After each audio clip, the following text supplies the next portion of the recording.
Testing. Testing. Alright, perfect. Alright, sorry for the hold up. Had to take care of some things before we started. I mean, that's half true. I don't know why, but for whatever reason, before I start streaming, I always get this sense of like nervousness. I'm not sure why that is. So I have to like take a little moment to just kind of like breathe in and breathe out. Just calm down a bit. But we're here. And today, we're going to be doing something different. I'm going to be ranking my top 100 games of all time. And to preface, these games aren't like necessarily objectively the best games around. Some of these games are a bit more lackluster compared to others, but these are games that ultimately mean a lot to me, regardless of their quality. It's just games that I want to highlight and speak about in length. I plan on being here for a very long while. I'm not sure how long. I'm estimating maybe like 5 hours, give or take. So essentially how this works, I've been ranking my top 100 games for the last like 3 years at this point. And every year what I do is that I basically re-rank them blindly without looking at my previous list or my previous ranking and see where each game slots in accordingly. And then I update my list to better match the current ranking. In the list in question is this bad boy right here. I do have another one that's separated from this one that I'm not going to show currently because I don't want to spoil what the ranking is at this moment. But once I'm done placing all the games where they belong, I'll cross-reference the previous list to see where they all change. And I'm gonna update like their position change and stuff like that. I'll probably do that in my own time though, not in stream, because that takes a long time to do. You might be wondering also, what is up with these tabs on the top? Why is there so many open backlog tabs? And to that, I say, these games are the ones that didn't quite make it to the top 100. Games that I still do like and admire, but not enough for me to actually have them in the top 100. Instead, they were so close yet so far, and they only managed to reach this tier called Garden of Fallen Soldiers. Now I'll get into what the tiers mean in a bit, but for now let's pay some respects and name out all the fallen games that were good but not good enough to make it among the top 100. Those games questions are as follow: A Hat in Time, A Short Hike, Angels of Death, Attack of the Friday Monsters, A Tokyo Tale, Attack on Titan, Baroque, Call of Duty Black Ops 3, Cuphead, Danganronpa V3 Killing Harmony, Deep Rock Galactic, Deltarune, Devotion, Devour, Disco Elysium, Dragon Ball Z Budokai 3, Dragon Ball Z Budokai Tenkaichi 2, not 3 because I've not yet played 3. Give me 1 second.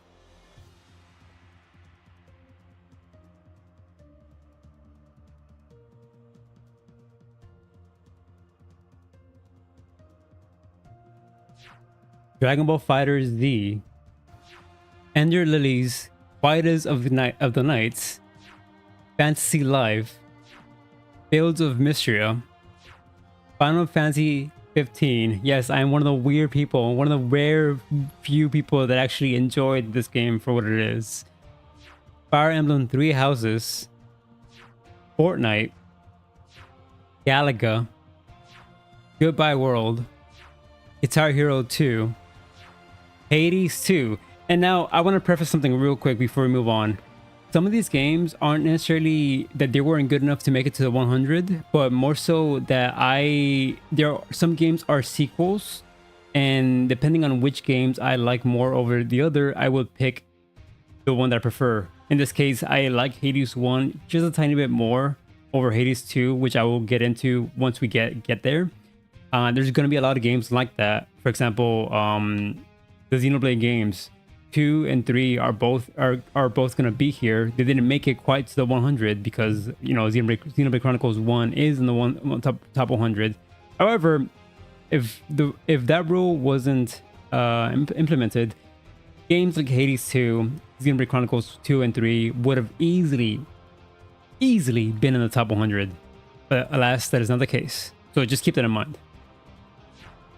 Half-Life, Hatsune Miku Project Mirai DX, Hunting Ground, Hollow Knight, Hyrule Warriors Definitive Edition, Inscription, Izuna Legend of the Unemployed Ninja, Kirby Superstar Ultra, Left 4 Dead 2, Lego Star Wars The Complete Saga, Little Goody Two Shoes, Lollipop Chainsaw, Mad Father, Mario Party 8, Milk Inside of a Bag of Milk Inside of a Bag of Milk, Momodora Reverie Under the Moonlight, Monster Hunter 4 Ultimate, Monster Hunter Rise, Mortal Kombat Deception, Muse Dash, New Super Mario Bros. Wii, Nier Replicant, Nintendo Land, Okami. Give me 1 second.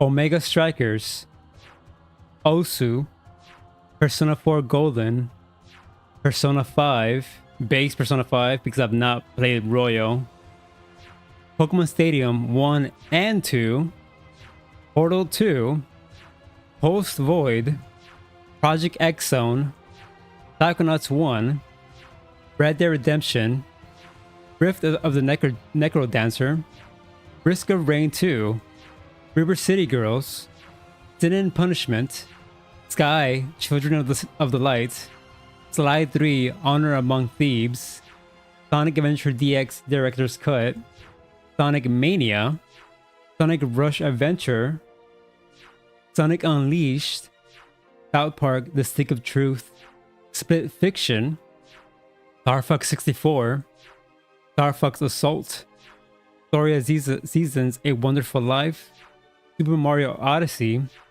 Super Smash Bros. Melee, Super Smash Bros. Ultimate, Tekken Tag Tournament 2, Tetris Effect, The Endless Empty, The Legend of Zelda A Link Between Worlds, Breath of the Wild, Ocarina of Time, and Skyward Sword, and Triforce Heroes. The Final Fantasy rhythm game that I'm not gonna bother naming because I always have trouble naming this goddamn name. To the Moon, Tomomi, Tony Hawk's American Wasteland, Toho Luna Nights, Uma Musume Pretty Derby, Umihara Kawase, VR Chat, Valhalla, a cyberpunk bartender action game, Valkyria Chronicles, Vector Man, Zero Escape Virtual's Last Reward, Void Terrarium, Wii Sports, Xenoblade Chronicles 2 and its DLC, Xenoblade Chronicles 3 and also its DLC, and lastly, Yokai Watch. Those were the games among the Fallen Soldiers, the Garden of Fallen Soldiers. Now, in the future, there's a good chance that these games could eventually make it among the top 100, but as of now, these stay as they are underneath where greatness lies. Now, to further explain what we're doing here is that I'm gonna be ranking my top 100 games. However, there is 14 games in total here, excluding one of the... I'm sorry, there's 15 games in here in total. And I need to trim down these 15 games to 100. So 15 of these games will not make it to the top 100, but instead get brought down to the Garden of Fallen Soldiers. In the top 100 games, we'll all each have to have a battle royale amongst each other to prove their worth and slot themselves into the tiers that follows as Tier 1, or in this case, Tier 10. Wait, hold up. Let me just see what song plays after this. I gotta find a fitting song for this. At that one.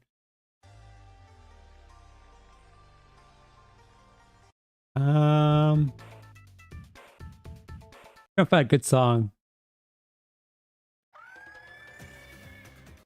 None of these are really doing it though. Something. Yeah, let's go with this. So, at the very bottom of the tiers, we have Valley of Sacred Beginnings. This is the beginnings of the game's journeys. Games that I really enjoy, but are still at the very bottom of the tier list. They have a long way to prove themselves to be among the top 10 games, even among the top 1 games of all time, at least for me. Next up is Tier 9, Arena of Early Glory. Games that have fought tooth and nail to reach an arena where they have their first taste of what true glory feels like. On Tier 7, we have Passage of Rising Warriors. They have fought tooth and nail and have won above an arena and have succeeded in acquiring glory for themselves. They have a status. They have oh, I forgot, my chat's not even here. They have a status to their name. They have a legacy under their belt. They have fought gratefully to reach this tier. Up next, we have the Battlefield of Divine Champions. Games that have surpassed their mortal shells and have become divinity themselves. Warriors amongst celestial beings, but only at the very lower ranks of celestial higher beings. Up next is the Kingdom of Immortal Kings. Games that have been immortalized in a kingdom that is filled with kings all throughout the horizon. Next up is the Summit of Galactic Elites. A summit where only the best of the best lies. Games are above even those are of kings. Elites that only a few people know of in the mortal realm. However, above that leads into a more profound, higher plane of existence. One that is far removed from our planet Earth. That is the realm of cosmic titans. Games that have fought to reach a higher plane of existence as cosmic entities, floating across the cosmos as one with the universe. And yet, they too also fall short to the greatness that is the domain of universal legends. Games that have been spoken all across the galaxies, all across the cosmos. Legends that has been told throughout the universe. Games that have a name to them, a legacy to them. But next, above that, is the infinite stairway to ascension. And a staircase that leads to the final few tiers of this ranking, where games have to prove themselves if they're willing and or capable of climbing the infinite endless staircase of ascension. And what lies at the very end of the staircase is none other than the supreme celestial gatekeepers. These games are among my top 10 games of all time, and they are the gatekeepers to what is deemed a great game in my eyes. There is going to be one particular game here that I will talk about that is going to be the absolute definitive gatekeeper of this tier.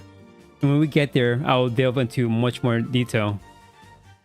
At the very top of this list, we have the one and only, the everlasting throne of greatness. Now,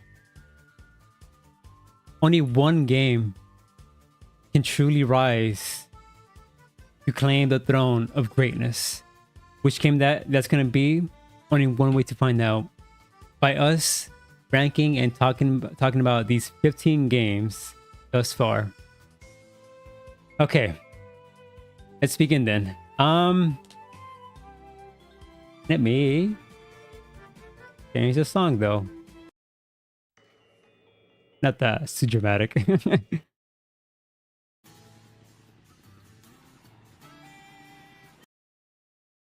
Go with something chill.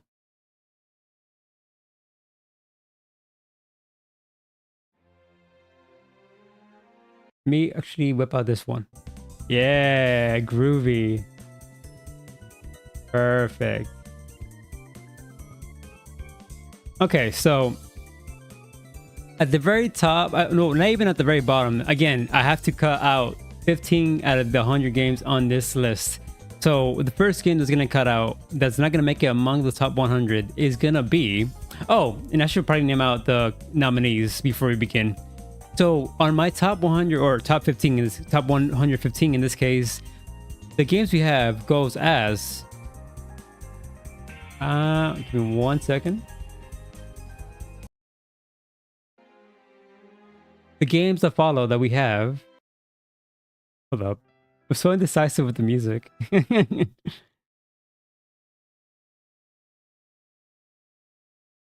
Beach, Super Mario 3D Land. What is this? Something calm and cozy. No, that's too cozy.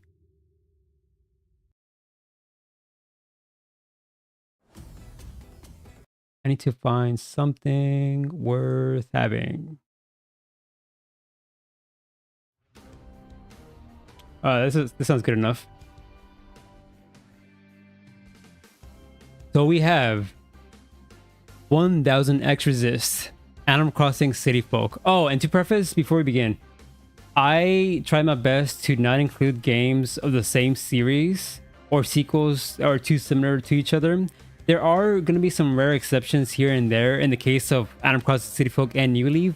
And when I get around to talking about them, I will explain why these two games are here while other sequels aren't. It all just comes down to preference at this point. So we have 1000 X Resist, Animal Crossing City Folk, Animal Crossing New Leaf, Ape Escape 3, Back to the Heavens, Boomerang X, Braid, Bravely Default, Cave Story Plus, Celeste, Clanad, Code Vein, Danganronpa 2, Goodbye Despair, Dark Souls Remastered, DDR Max 2, Dead Rising 2, Devil May Cry 3, Disgaea, Doki Doki Literature Club, Doom, Dragon Quest XI, Dying Light, Everything Ends in Zero, Fallout New Vegas, Fez, Final Fantasy VII, Free Realms, Genshin Impact, Gone Home, Grand Theft Auto San Andreas, Gravity Circuit, Gravity Rush Remaster, Groove Coaster YY Party, Hades, Halo 2, Hatsune Miku Project Diva F2nd, Hollow Knight Silksong, The House in Fata Morgana, Eco, If Found, It Takes Two, Journey, Katana Zero, Kid Icarus Uprising, Kingdom Hearts 2, Klonoa Door to Phantom Isle, The Legend of Zelda Majora's Mask, Tears of the Kingdom, The Wind Waker, and Twilight Princess, Lethal Company, Limbo, Little Big Planet, Luigi's Mansion, Mad Rat Dead, Mario Kart Wii, Mario Party 6, Marvel vs. Capcom 2, Mega Man Legends, Mega Man X, Metal Gear Rising, Minecraft, Me-Side, Monster Hunter World, Mouthwashing, Naruto Shippuden Ultimate Ninja Storm 4, Needy Streamer Overload, Nier Automata, Nine Souls, Omori, One Step from Eden, Outer Wilds, Persona 3 Fez, Phoenix Wright Ace Attorney, Pokemon Legends Arceus, Pokemon Sun, Pseudo Regalia, Psychonauts 2, Red Dead Redemption 2, Resident Evil 4, Sakura Wars So Long My Love, Sekiro, Shadows Die Twice, Senran Kagura Burst Renewal, Shadow of the Colossus, Soma, Sonic Adventure 2 Battle, Sonic and the Black Knight, Sonic Frontiers, Sonic Generations, Sonic the Hedgehog 3, Splatoon 2, Stardew Valley. Oh my god. Whew, hold up. Whew.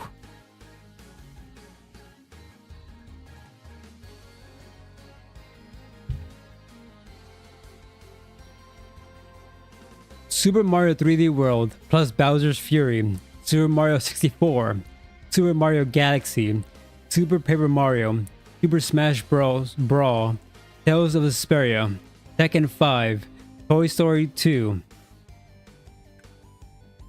Trails in the Sky, First Chapter, Tunic, Uncharted 2, Among Thieves, Undertale, Unsighted, War of the Monsters, The Witch's House, The World Ends With You, Xenoblade Chronicles, Yakuza 0, A Year of Springs, You and Me and Her, A Love Story, Your Turn to Die, Death Game by Majority, You and Nikki, and 999. These are the games we're going to be discussing about. These are the games that are going to be worthy to be among the top 100. 15 of these games will unfortunately be cut out and be reduced to the Garden of Fallen Soldiers. Now, that being said, let's begin the elimination and tackle these games and evaluate each and every single one of them as their own unique thing. Starting now. All right, next song. That was very intense. Okay. Okay. So which one is going to be cut out? I think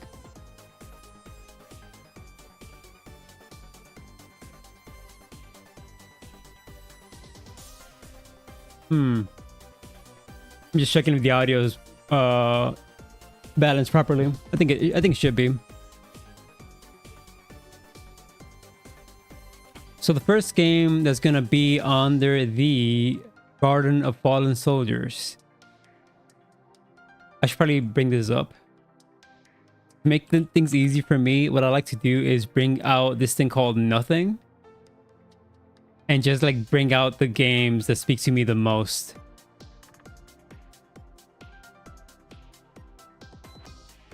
Actually, no, I feel like that's too... I'll just wing it. I'll just wing it.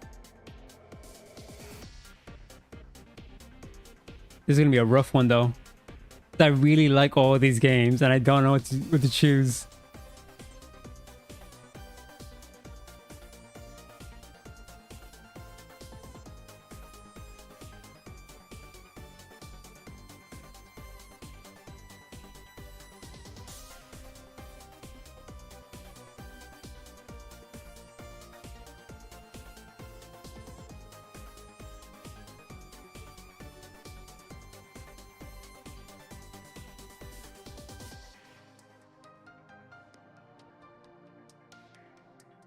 I think I have my game. I think the first cut we're gonna make is Grand Theft Auto San Andreas. Grand Theft Auto San Andreas is probably my favorite Grand Theft Auto game out of the entire series. It's a game that's just brimming with so much love and care and so many things to do for activities that I don't think any other Grand Theft Auto has managed to capture. Like the fact that you can go to a club and have like a rhythm minigame dance off with your date, or have a lowrider rhythm minigame as well and have a dance off with other lowriders. And as a kid, like I remember just like doing these missions over and over just because I like the aspect of like the rhythm portions of it. Or like even simple things of like having the ability to go to a club instead of doing the dancing mini game. You can walk up to the corner of the bar and there's an arcade cabinet located there that you can play an in-game fictional video game created specifically for Grand Theft Auto San Andreas. And there's like, and it's like a very bare bones game, sure, but it's like a game within a game, and I thought that was really interesting. Or like how you can have gang warfare, and you as like one of the leaders of of Grove Street, or like the strongest representation of Grove Street. You have to maintain structure and balance in your territory, or else other rival gang members will try to challenge it and take over your territory. On top of that, on top of also being a really nuanced story on systematic racism, CJ being this person of, you know, inflicted by, that's just like enslaved by the system. There's no way out of his circumstances. The the gang life is constantly clawing back at him and bringing him back down to their level, and him just like desperately trying to get out of that life and make a name for himself, and constantly being reminded that the society is just against him at any given corner, whether it's because of systematic racism, corruptions within the work field, uh because of rival gang members, or just what's the word, or being I don't know, I forget the words, but yeah, it's just a fun, great game, probably one of the best Grand Theft Auto games to this day for sure. But unfortunately, it is gonna be brought down to the gardens of fallen soldier, which really devastates me because I really love Grand Theft Auto. Grand Theft.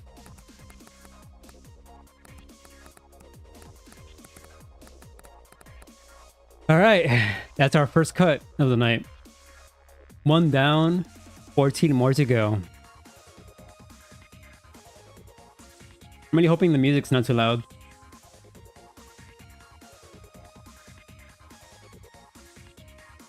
I have my eyes on a certain game, but I want to look around for a bit more.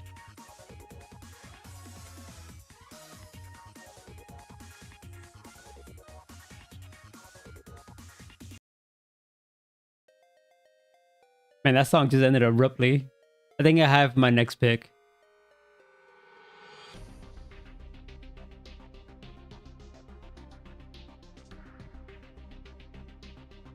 I think it's going to be Toy Story 2.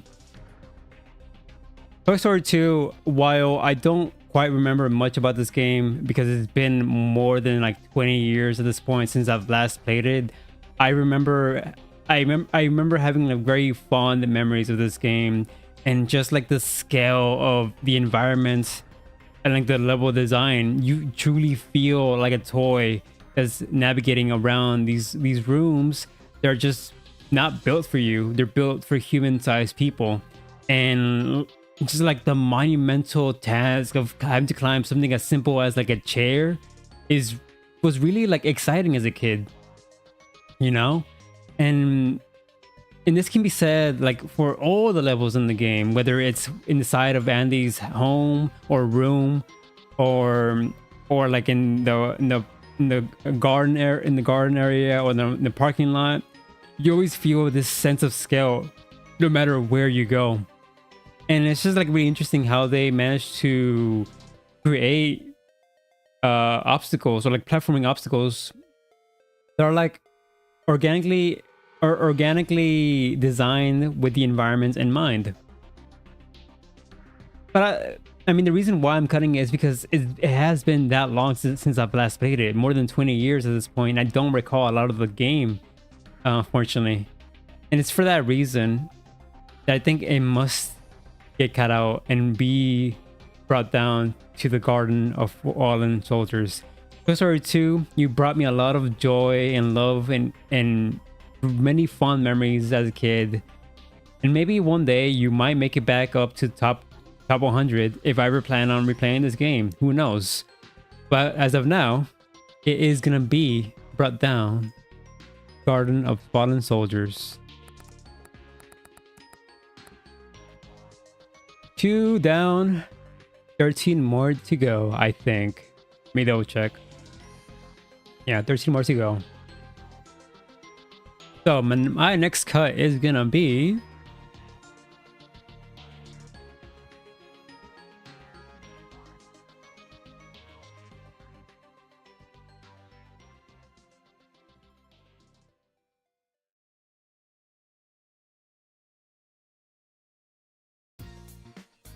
ooh, hell yeah, Persona music. Persona 4, I believe. Dun, dun,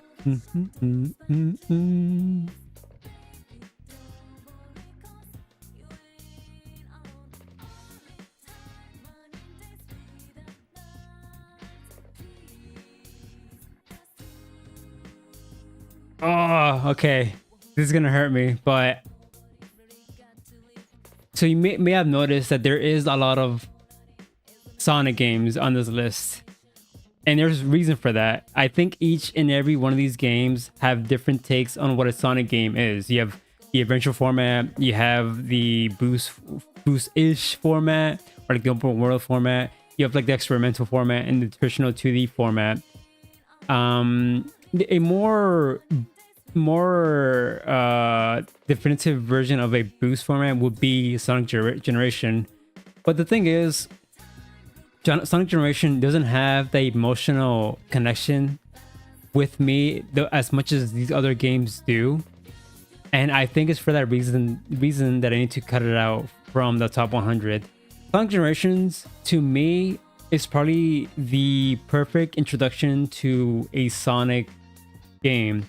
If someone were to ask me what should be like their first Sonic game to play, my first pick would always be Sonic Generation. Not necessarily because it's the best game in the series, but more so because it's a combination of it's the best of both worlds. You have the boost 3D format that people have come to love and be fond of in modern iteration, but you also have the classic 2D format.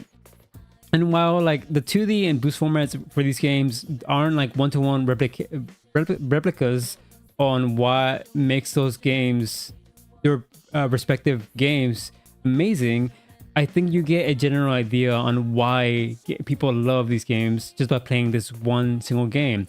On top of also being a game that I 100%ed not once but twice on my Xbox 360 and my PlayStation 3, because I like it that much.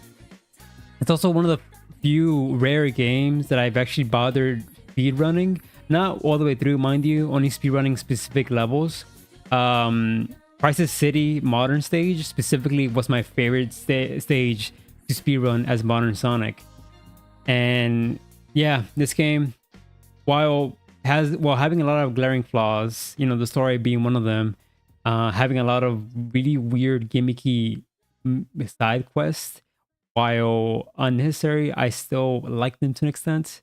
I think it's for those reasons that I need to cut it out, which hurts me because I really like this game. Sonic Generations, you did well, buddy, but down you go. The Garden of Fallen Soldiers. Let me change the song real quick.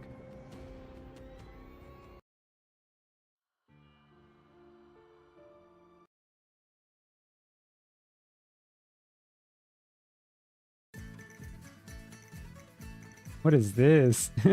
I have a random playlist on YouTube, so I don't know what these songs are. I'm just shuffling through them. This sounds good. All right, our next cut. That was what, 13? So we have 12 more to go. Oh boy.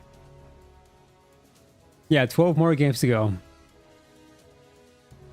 We're gonna be here for a long time.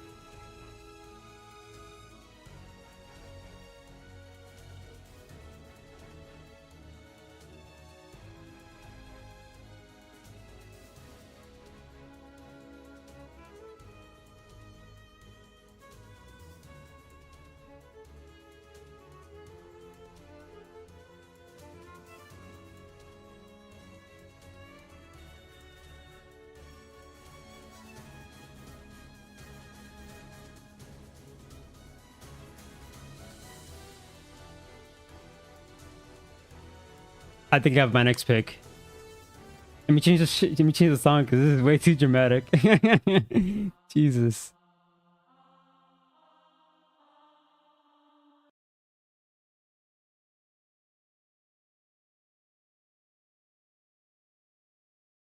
Probably.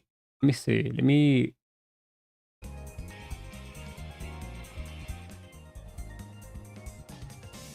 That should be good, I think.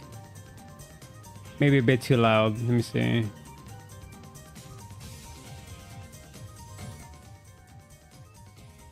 Yeah, that should be good.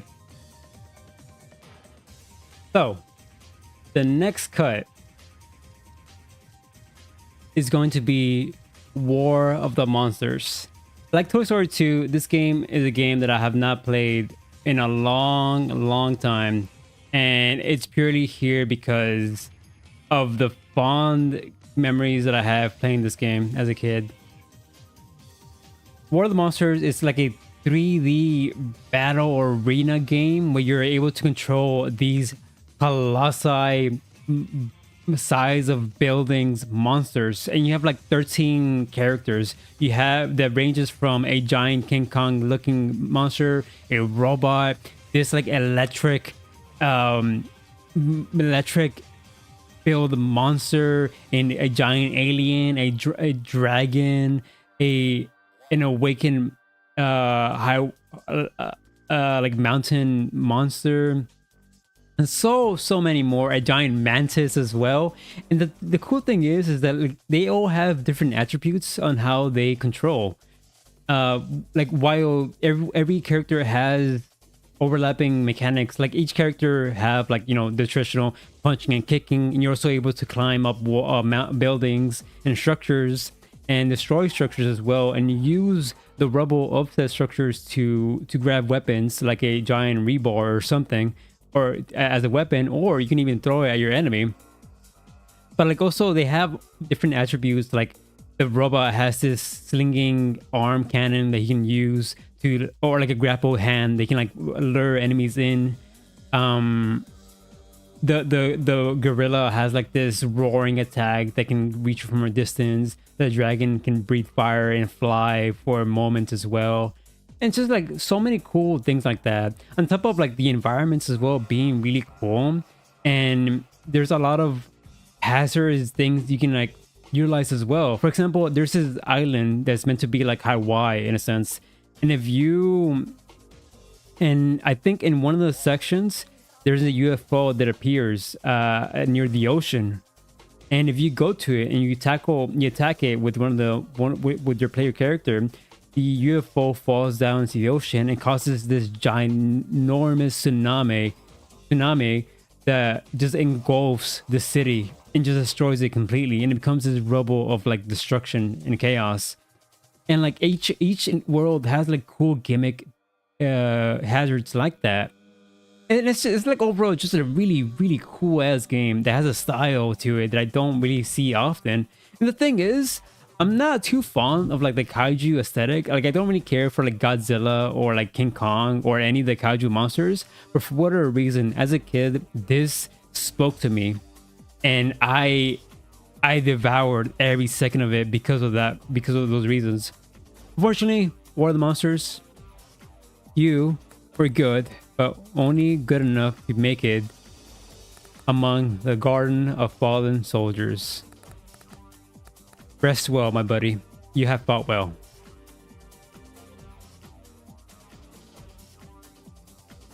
Okay, that leaves us 11 games remaining. Oh man.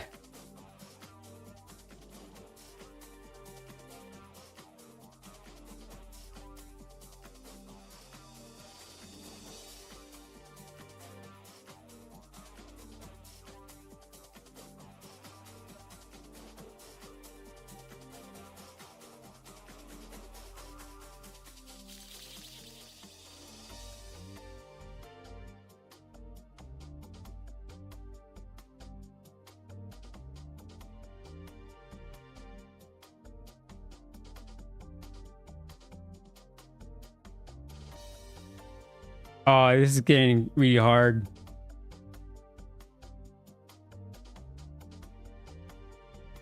I think my next pick is gonna be Mega Man Legends. Mega Man Legends is a really stylized game that looks like no game on the PS1.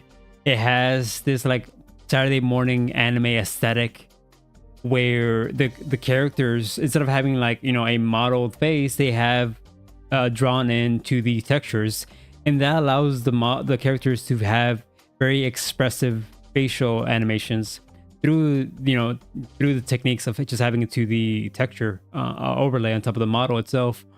And it creates this like really cozy game where you can just lose yourself in the world of Mega Man Legends. And while the game itself can feel a bit archaic at times, especially compared to modern 3D games, even then, even when the game first came out, it still felt that archaic because this game came out like in the 1999, like late 90s for sure. And by then we'd had games like Mario 64 and Crash and stuff like that.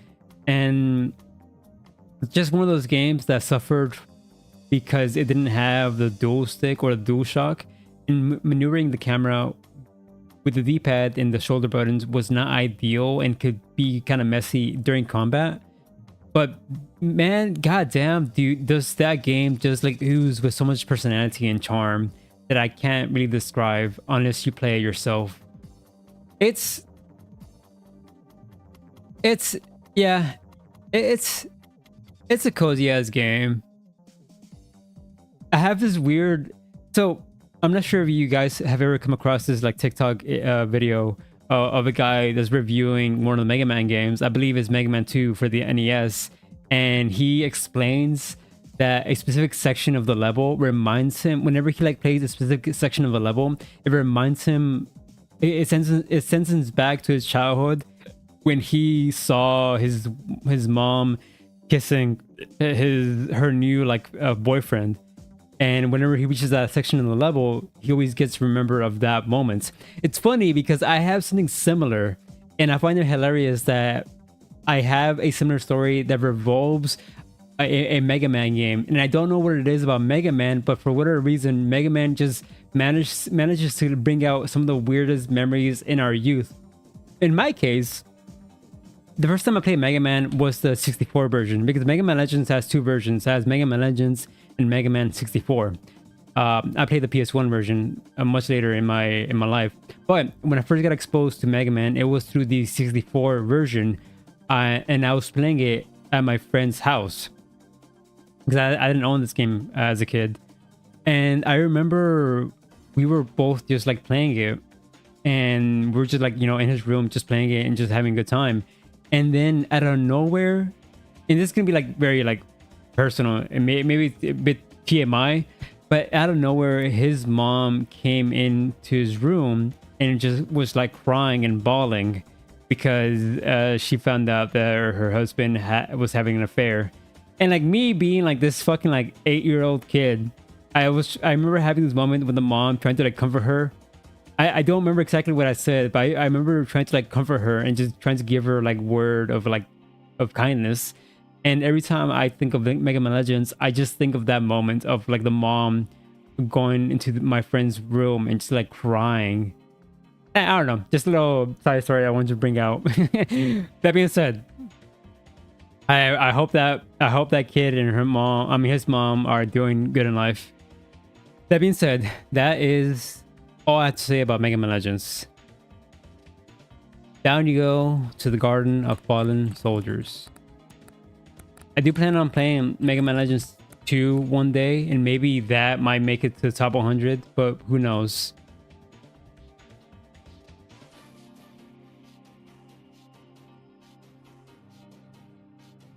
So we're down to the last 10 games that are not going to make it among the top 100. And I feel like it's a lot of the games that I do want to keep are on the top area, so I'm going to focus on the lower half of the list than anything else.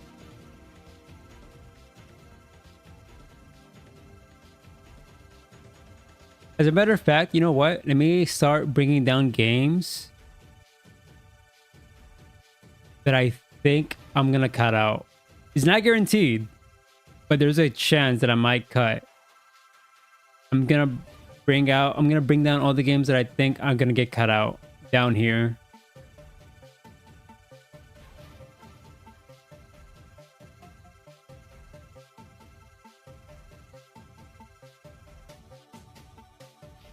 Tekken 5 as well, maybe. I think 1000 X Resist as well, maybe.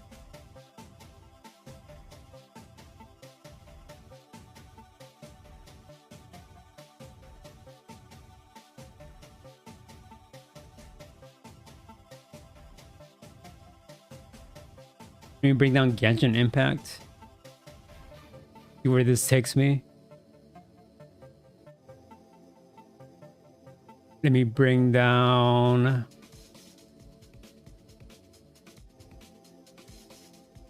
Halo 2. Oh man, this is gonna hurt so much.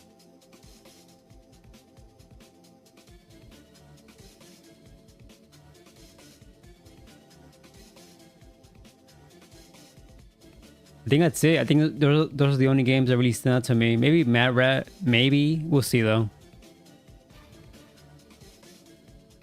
Let me do one more last swoop.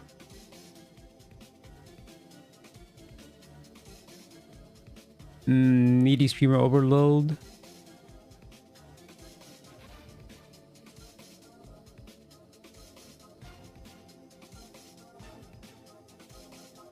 I think Mega Man X is the last game that I'm like eyeing right now.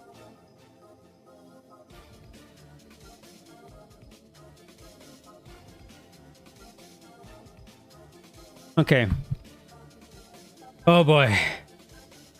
The 10th game that's going to be cut out from the top 100 is...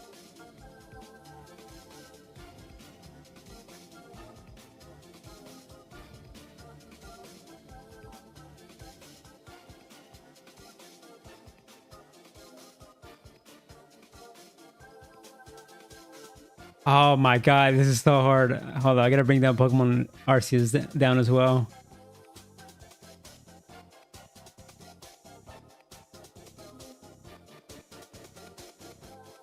I think it's gonna have to be Fallout New Vegas, man. And there's a big reason for this. The thing about Fallout New Vegas is that a lot of these games, I do think Fallout New Vegas is a much better game than a lot of these games. It's a much better game than fucking Pokemon Legends Arceus for sure. But the thing about Fallout New Vegas is it's a game that I respect so much. But it's a game that I don't find myself being excited to play for the long term. I have not even finished the game once because of those reasons. Because every time I boot it up Fallout New Vegas, every time I try to make a try to make a playthrough of it, I always end up losing interest halfway in. Like 20 hours in, I always end up losing interest. And it's not because the game itself is, you know, bad or anything like that. It's more so because of it's a me thing. I am not too fond of like shooting games, and nor am I too fond of like open world exploration games as well, unless there's a cool twist, like gimmick to them or twist to them. And Fallout New Vegas unfortunately falls down in that pitfall. But the reason why I contemplated putting it on top of the 100 is because it's a game that has a lot of cool ideas and a lot of cool gameplay mechanics as well that I don't really see in a lot of games. Like, think of the simple act of like, so like the way that the game works is that you're able to talk to NPCs and form like legions with different factions. They consist of like regular civilians, people of specific like locations, the NCR or whatever the fuck they're called, or like cults, or like just insane criminals. And you can make deals and faction and side with them if you play accordingly. However, let's say for whatever reason you decide to go against a specific faction. Let's say in the case of like the cultists, which I forget the name entirely. If you become like their enemy, they will shoot you on sight, no questions asked, no matter what, just because your reputation with them is that poorly. However, if you manage to get your hands on their attire, and if you manage to wear a full set of their uniform, you're able to blend in with the rest of the cult members to not be shot on sight, which allows you to infiltrate, you know, their bases without the need of having to get into combat. And I think that's such a cool workaround on being, you know, stealthy. And it's like something that makes perfect sense because, you know, you're in disguise. And I just thought that's like a really cool mechanic because it allows you to see other other routes of a narrative plotline without having to do multiple playthroughs. At least that's what I think. I think at least that's what I think is a possibility of happening. But on top of that, it's also a game that's just like oozing with so much like mystery and secrets in every corner. Like I remember having this moment where I came across this canyon, and in the middle of the canyon, there was a base, like a camp, or specifically a camp base than anything. It was a small camp base where you see tents set up, but the thing is, the place was deserted, and you only see the remainings of people's lifeless bodies being on the floor, and if you look around, and to preface, this little area doesn't have anything of value aside from one little journal. Let me change the music real quick.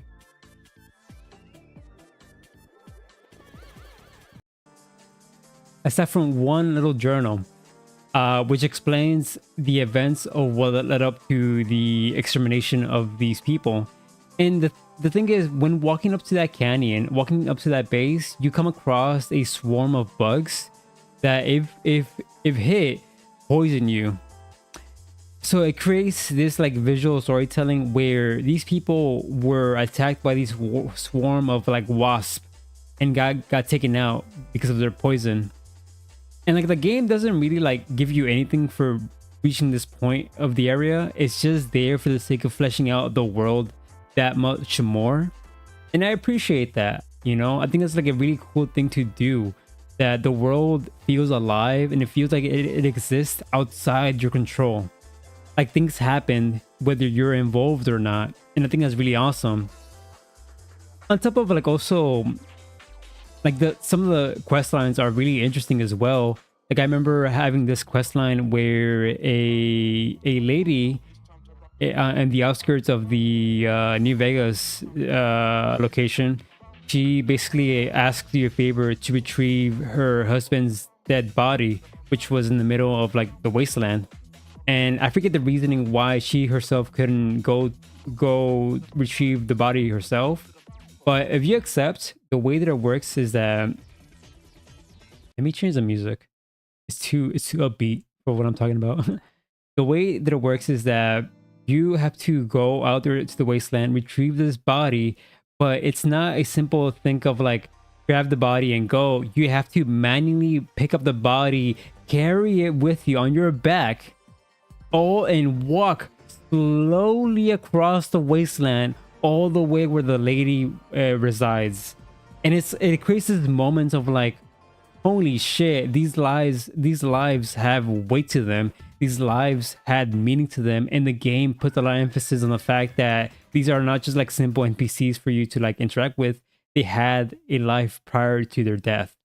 And the fact that it tries to, I don't know. I just thought like I think when I think of Fallout New Vegas, I think of moments like that. And it's reasons like that why I admire and respect Fallout New Vegas. And like ultimately, like I only have like 20-ish hours in New Vegas. I have not put enough time into it to really see everything it has to offer. But at the end of the day, I came out of this game with a single message. And that message is that at the end of the day, no matter how destructive, how destroyed a civilization may be, society thrives within the destruction. Society manages to rebuild itself using whatever remaining scraps lies around. And it's just that like that determination to keep moving forward, to find a semblance of normalcy in a world that's completely devoid of normalcy, in a world that's just this barren wasteland filled with mutated beasts that can kill you at an instant, and how these people are able to come at peace at that and create culture around the destruction. And I find that really beautiful.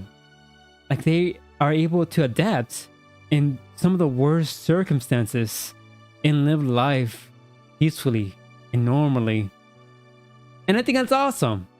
I think that's like one of the coolest depiction of what of like the post-apocalyptic trope. Finally, New Vegas, maybe one day I'll play you more and appreciate you for the masterpiece of the game that you are. But for now, as it stands, you, my friend, shall be remembered as one of the greats that have been fallen, that have been befelled in the garden of fallen soldiers. Rest well, my fellow king. Godspeed. Oh god, I can't type. Alright. God damn, I went on a huge fucking tangent with New Vegas. The craziest thing is, it's a game that I don't even like love. And the fact that I have so much to say for that one game it shows to what awaits for the games that I actually do love and care about. Alright, let's change the song because it's too sad. Alright, next game. Oh boy. I'm really hoping the audio is not too loud. That's fine though. I am recording this because I do plan on making a video around this whole thing. I always say this, but I know it never ends up happening. So we'll see if I actually follow through. Next game. How many games remaining? Save. 9 games remaining.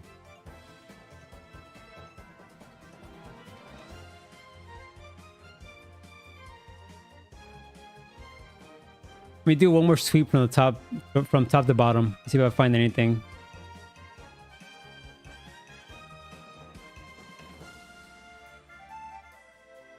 Let me lower down the music as well a tiny bit.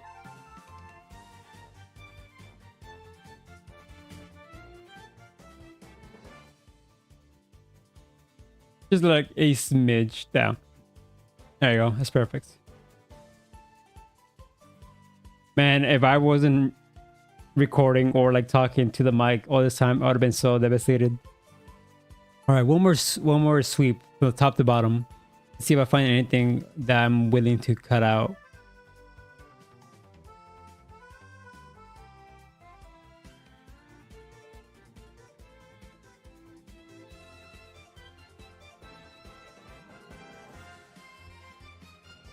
Okay, let me bring down this game. Let me bring down this game.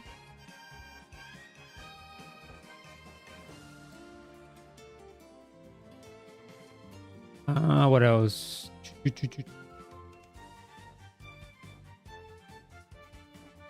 Gravity Circuit as well.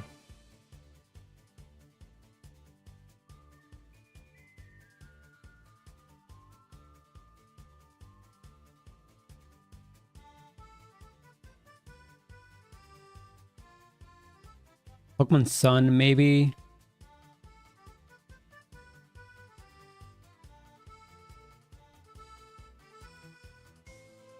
Naruto Storms 4. Oh man, I'm like getting into it, I feel.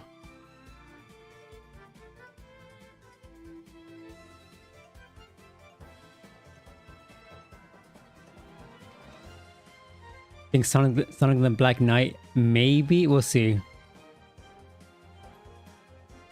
Maybe Hades 1 as well. Katana 0.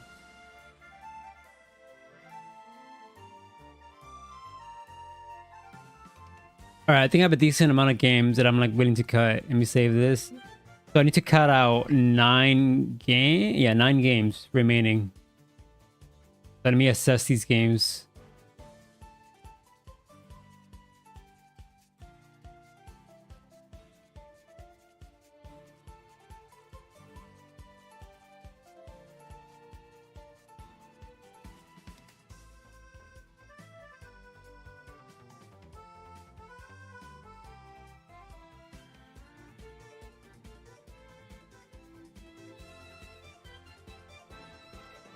Oh man, this is hard.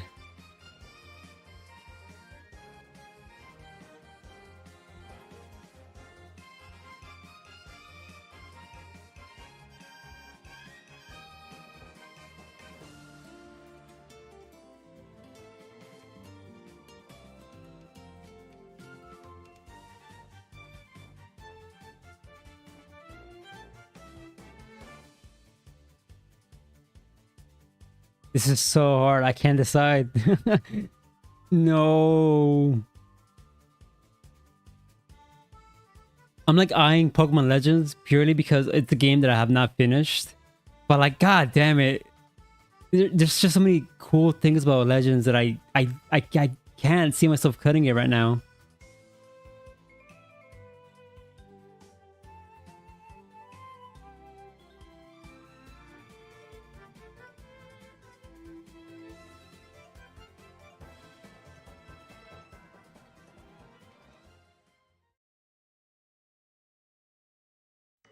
I think I'm cutting. Let me change the song. This is like too dramatic. I think I found the game I'm cutting. I think I'm cutting Halo 2.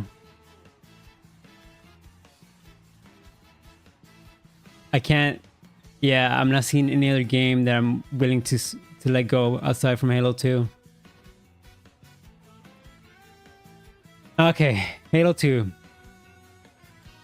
Halo 2, again, it's one of those games that let me choose a song. Jesus Christ, what's up with these tracks, dude?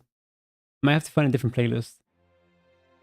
As a matter of fact, let me do that. Let me find a different playlist. I think that's the problem.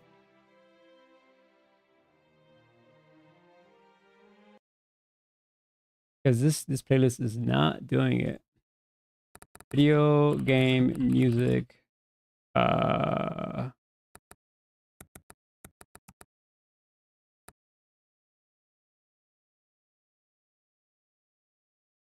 Try this one.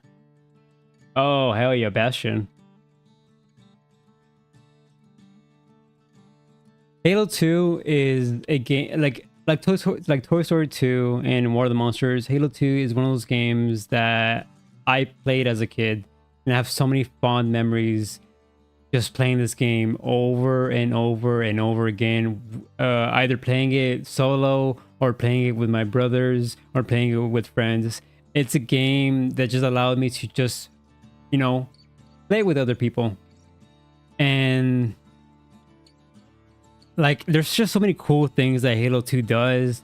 I remember when I found out that you're able to hijack the plane vehicles off the arbiters while they're mid-flight was like some of the coolest things I remember doing as a kid. And I just remember being like fascinated by that. Like, holy shit, games are like this new cool thing that you're able to do all these cool things that you couldn't do before.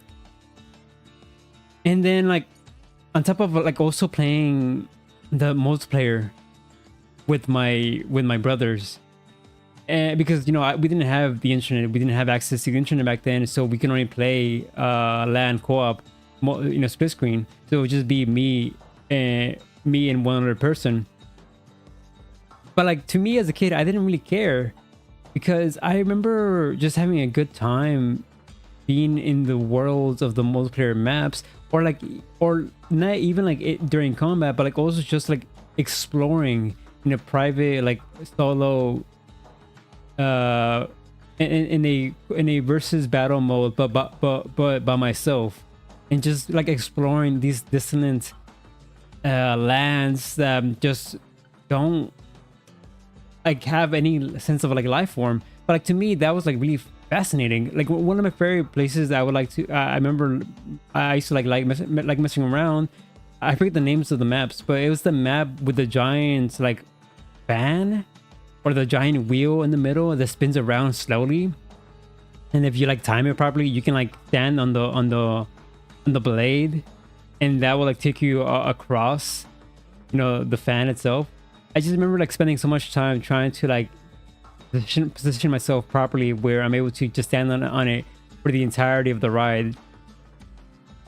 And I don't know, I just have a lot of cool memories with Halo 2. And like, also that one scene when you fight the giant spider robot, and when you defeat that and you like emerge after on top of the spider robot, and the fucking theme song plays and the rift kicks in, and you see Master Chief just like standing literally doing the same pose. I don't know, it's just, it has a lot of cool moments. I'm very in love with the game, but I don't know. I think it's been too long since I've last played it, and my love for it has waned that much since then. Halo 2, rest well, buddy. Knowing that you have managed to make it at least in the Garden of Fallen Soldiers. Alright, that was number 9. I should preface before, this list, there's no particular order. It's all just sorted by alphabetical order. So don't think too much about it. Don't think too much on it right now. I don't even plan on ordering these around because that's just gonna be too much work and effort.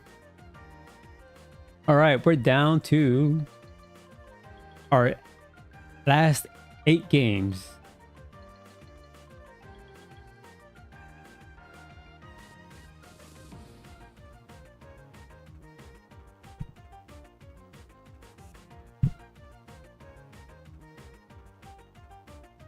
Oh man, I think I might have to go get more water because Jesus. Like I knew I was gonna talk, but I didn't realize I was gonna be talking this much.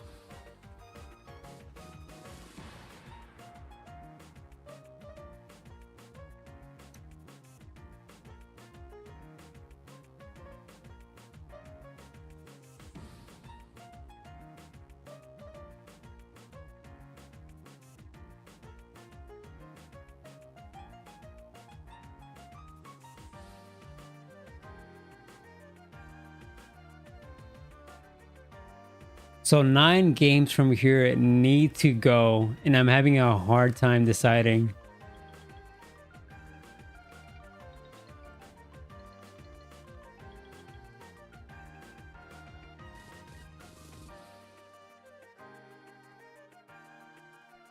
Okay, let me...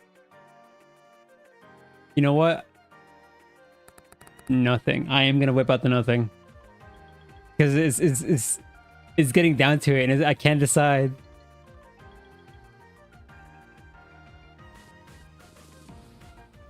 I'm looking at Marvel.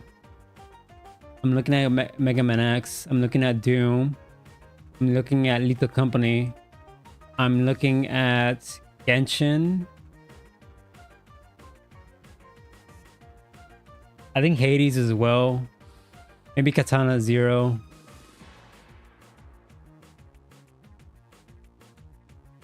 Oh, god damn it. Hold up. Oh, this hurts me so much. I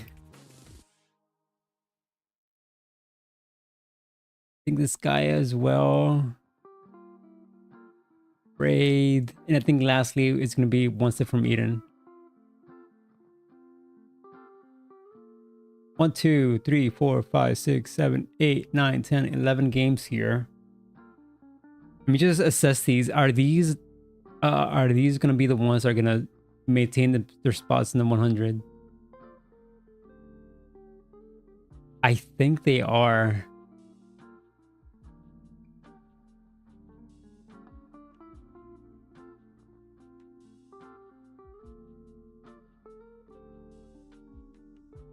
Yeah, because a lot of these games mean so much to me.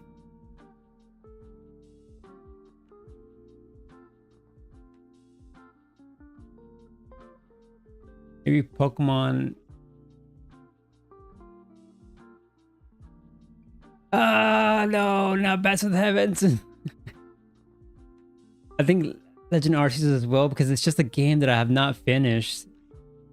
And Code Vein.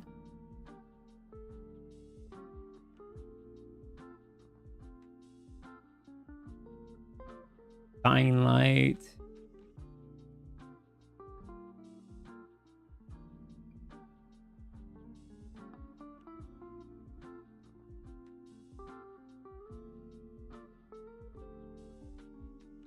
A little bit Planet as well.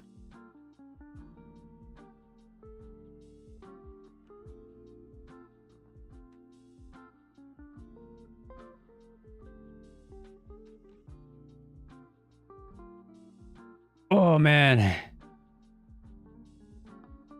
Stardew Valley.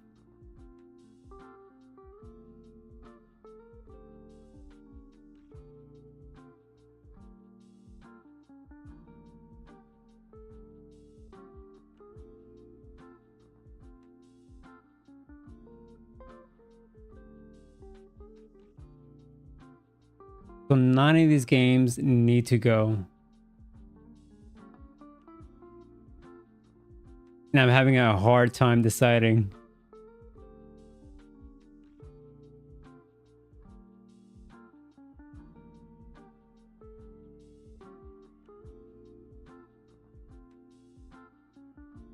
I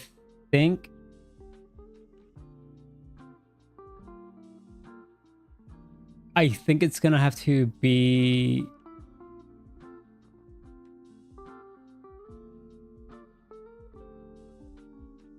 Oh my god.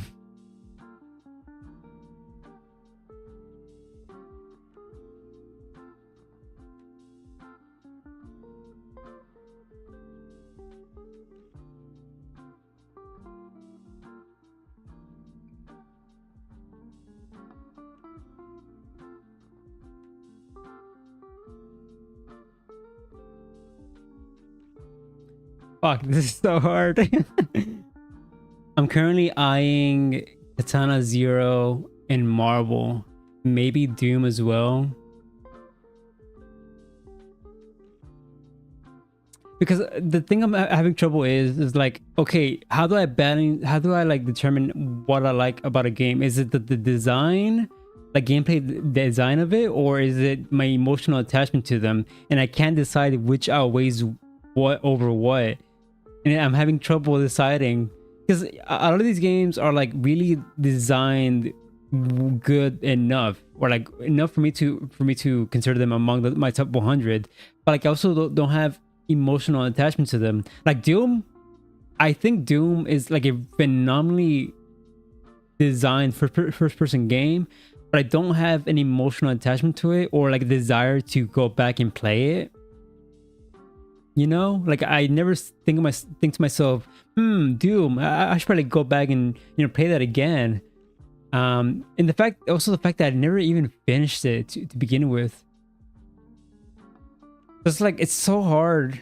I don't. I think hold up. I think I might have to cut out Doom because I'm eyeing it right. I'm eyeing it so hard.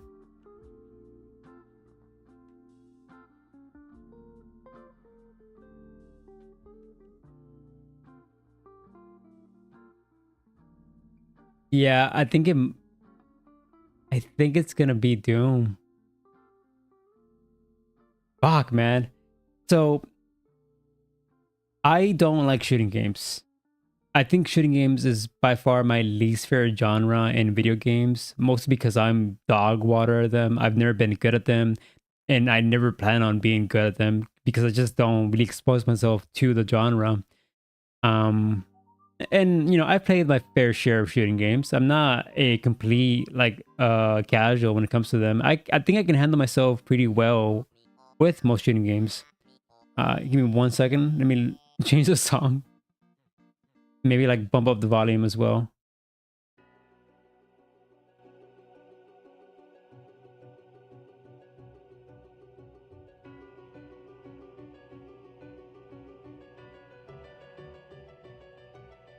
Damn, Hollow Bastion. This is a song I have not heard in a while.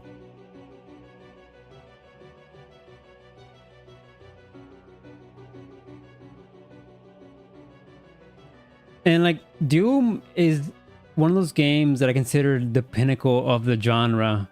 And the thing is, I've actually had this discussion with a friend of mine a while back. He recommended me to try out Ultra Kill because he considers Ultra Kill to be like the pinnacle of the genre because of its insane movement capabilities. And the thing is, I respect Ultra Kill more than I do Doom purely on a aesthetic standpoint. Hold on, this song is so loud. Jesus Christ. At least it's loud on my end.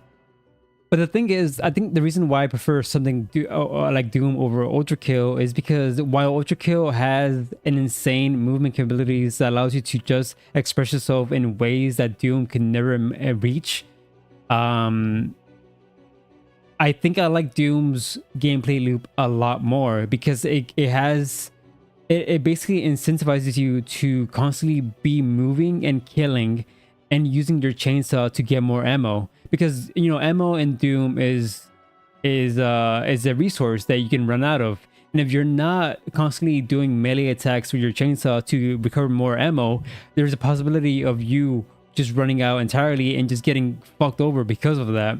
And this is like this constant fear at the back of your head that you have to constantly be moving and killing and using your chainsaw to get more bullets, or else you're completely fucked. In the case of something like Ultra Kill, there's no sense of like of dread or fear because of that, because ammo is just infinite. You never run out. Because Ultra Kill's main focus is not to survive, is to be style. It's to basically style on your enemy, to combo off enemies, to rank up points and rank up a score, to you know have. It's basically a high. It's basically an arcade high score game. In the case of Doom, you're there to survive. You're there to fight tooth and nail to survive, and you don't have that same sense of like urgency in Ultra Kill. Speaking of Doom, fucking Doom music just popped in. And I think it's the reason why I consider Doom like the pinnacle of the genre, because of those reasons. One, because it's also a fucking phenomenally well designed shooting game that when you're like in the rhythm of like shooting and killing and moving, you go in this flow state of just like being this beast slaughtering demons, and you feel like a complete badass. That being said, Doom is like a game that I have not even finished. It's a game that I dropped out second to last level. And by then, I was completely like checked out. I just didn't really like care for the game at that point. It's like I still hold fondly of the game itself, but like I think it overstays its welcome for far too long. I mean, this music is too intense. Can't even focus. But yeah, I think that's all I have to say about Doom. It's a good game. I like it. It's probably my favorite shooting game for sure. At least my favorite first-person shooting game out of the genre. But alas, it's gonna be under the Garden of Fallen Soldiers. And maybe, who knows? Maybe Doom Eternal might change me on that. Maybe I will fall in love with Doom Eternal a lot more than I did with Doom, because of the hookshot mechanic, or the whip mechanic, or whatever the fuck it is. Whew. Hold up, I gotta take a breather after that one.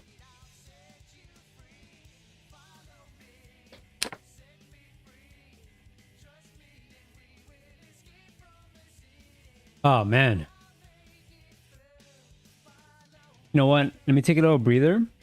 Let me check the how the audio sounds on the stream itself. Follow me. Yeah. All right, I'm gonna mute.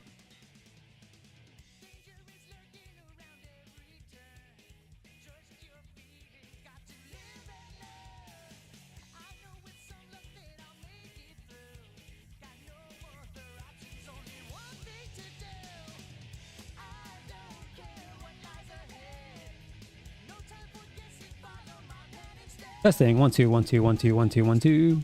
I bumped up the volume just a tiny bit more to see if it sounds better.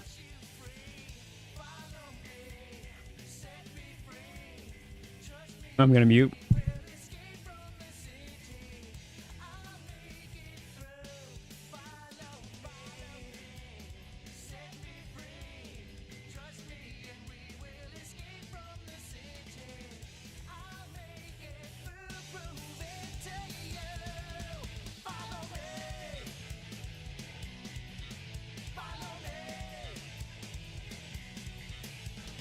Testing. 1 2 1 2 1 2.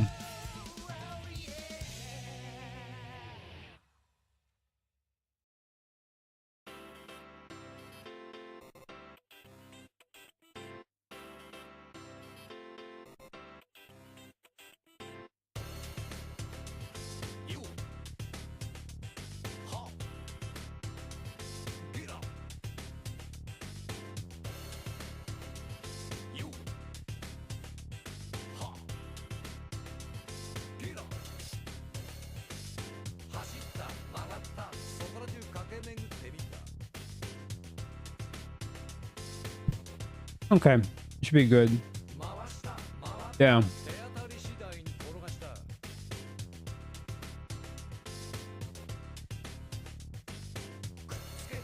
As a matter of fact, hold up. Let me go get some water. I'm fucking thirsty. Yo, check this out. Got a new break time screen. Eh?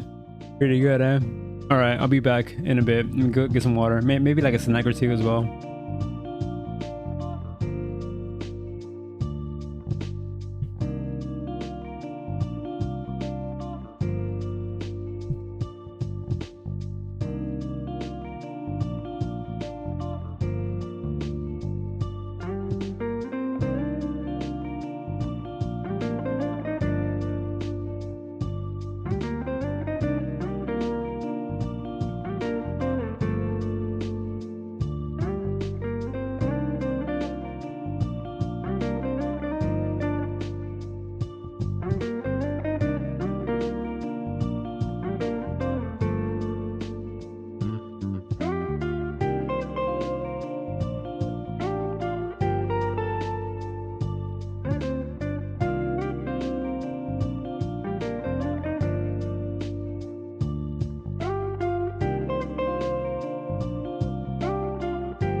All right, we're back in action.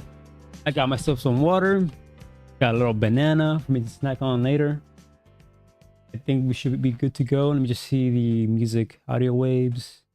I hope everything's running right. Damn, I've been streaming for almost 2 hours. That's crazy. Granted, 20 minutes of those first 2 hours was me trying to mentally prepare myself. Okay. Hope it's not too loud. Let me bump down the volume.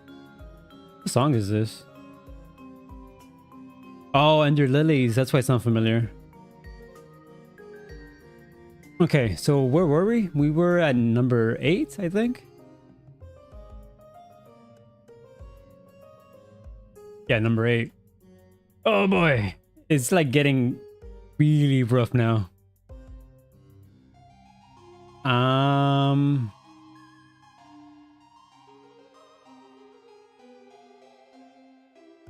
But I'm still having that same problem.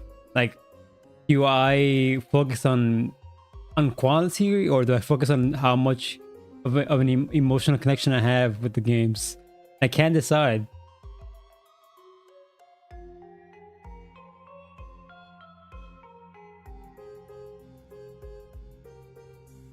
Oh man.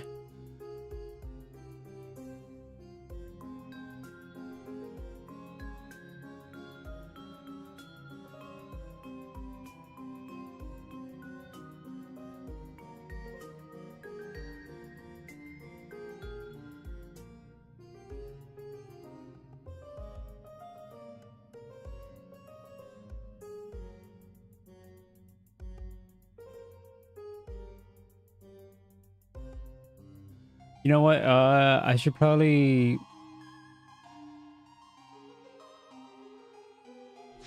There you go.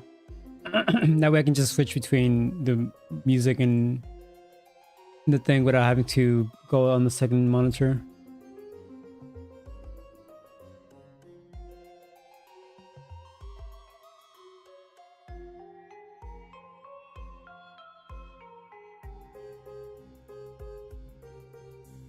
Oh man, I don't... I can't... This is, bro, this is not even for like the top 100 slots. We're talking about lower than top 100. I'm having so much trouble deciding.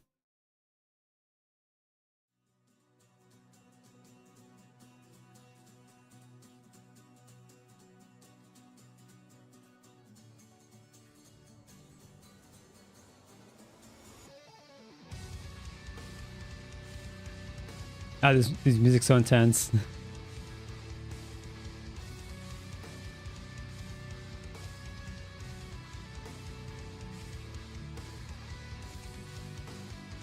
I keep eyeing Pokemon Legends Arceus, but like the thing is, that game does so many cool things that I find myself not wanting to cut it out just yet.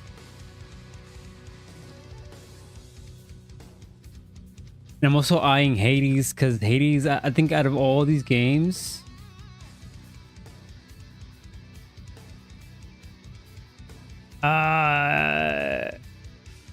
yeah, I think it might be Hades.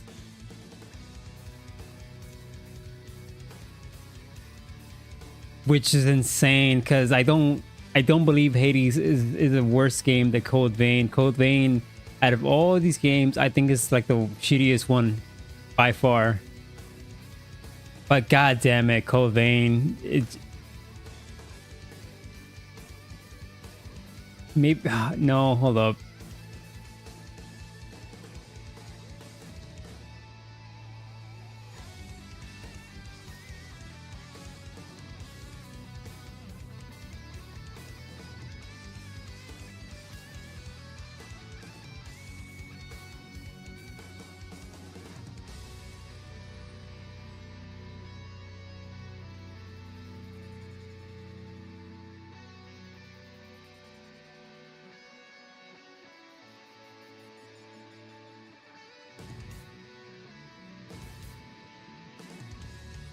I think it is gonna be...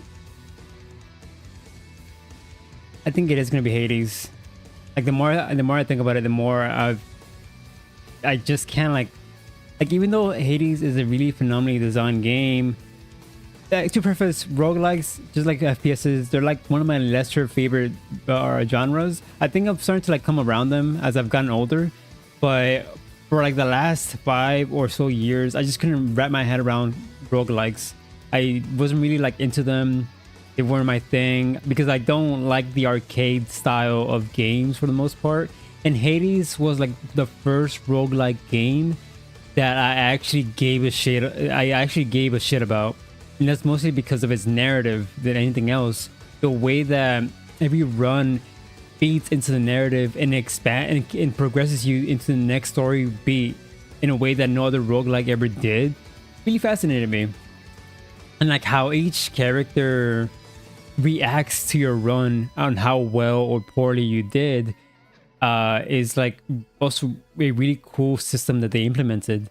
The fact that, you know, characters remember your run, remember your actions in said run, and there's also like a lot of interactions between the gods that you acquire, and depending on who you have in your arsenal, there's a rare chance that other gods are able to comment on the fact that you have a god on your side. And I think that's like really fucking awesome. Uh, the selling point for Hades, for me, is the narrative, it's the dialogue, it's the interactions between the characters, but I never find myself wanting to go back and play it. That's not to say it's a bad game or that I dislike it. It's just a game that I don't find myself really captivated by it all that much. And and to like preface why Hades 1 specifically is here over Hades 2 is because even though I like Melanue as a main character a lot more than Sagrius, I think Hades 2's biggest downfall, for me at least, is the variety of the weapon choices. I think Hades 1 has a much more tighter weapon choice for you to pick, and there's more variety because of that. Hades 2 focuses more on like range weapons than they do close range, and I personally am more fond of like close range weapon than I am long range, and it all boils down to like personal preferences. But the thing is, Hades 2's combat is a lot more, it's like an evolution to Hades 1's gameplay, with the whole like holding down your attack to have like a second tier of the same attack but stronger, you know. Like there is more layers to the combat itself in Hades 2. I just don't like the weapon choices that they give you in that game. And you know, it makes sense seeing like your Melanue is this fucking like witch sorceress woman that focuses on like magic than anything else, whereas Hades is more of a like warrior type who focuses more on like swords and like gauntlets and stuff like that. In terms of story though, I can't really say. I do like Hades 1 and 2 story for different reasons. I do like the more serious approach that they have for Hades 2, considering the fact that the Melanue is this character who was born in the middle of a conflict, born in the middle of a war, and all she knows is combat, all she knows is surviving, all she knows is war, and that is reflected through the way that she interacts with characters. She's not as like quirky, not quirky, she's not as like quippy as Sagrius is. She's a lot more stoic, she's a lot more stern, she's there to do a job, and she's there to do it well. Sagrius is kind of a goofball, you know. He fucks around, he likes to dick around, he likes to play with his food a bit more than Melanue does. But like, I don't know, I think Hades 1 and 2 are interchangeable to me at least. But even still, I do think Hades 1 is gonna get dropped down to the Garden of Fallen Soldiers. Hades 1, you're a great game and all, but you know, not good enough to be among my top 100. We are down to the top.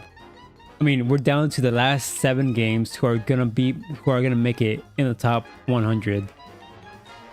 Man, oh boy, it's getting hard. There's a battle brewing for sure amongst these fuckers.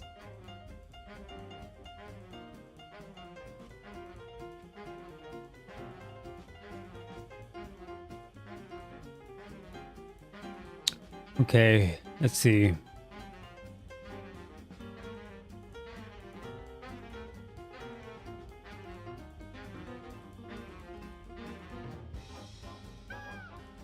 I kind of, man, I keep buying Genshin because purely in the fact that it's a gacha game, but like, damn it, there's still a lot of cool things about Genshin that I'm not willing to get rid of just yet.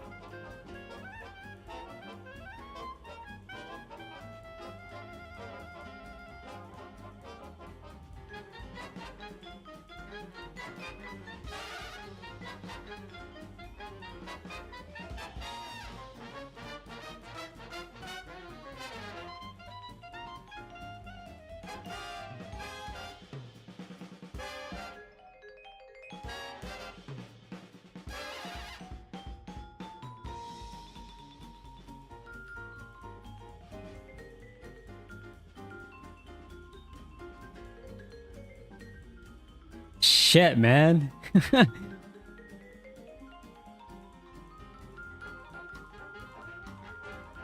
You know what? Spoiler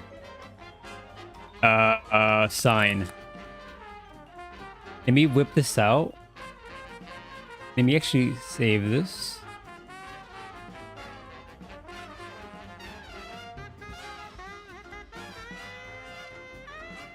Let me put it under downloads.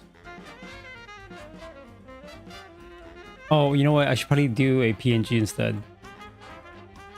Because I think I want to talk about certain games, but I need to delve into spoilers, why certain games mean what they mean to me. And I'm starting to get to that point. So I think I need to download a spoiler alert of some kind. I'll do this one. Big, nice shape and all. And then I gotta pop it in here, I think. How do I do this again? Images. Let me spoiler alert.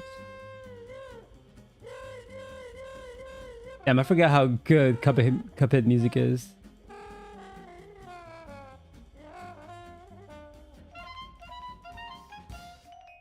There you go. So when I want to delve into spoilers, I'll just pop this bad boy in. For now, I'm gonna leave that off. Oh man, okay.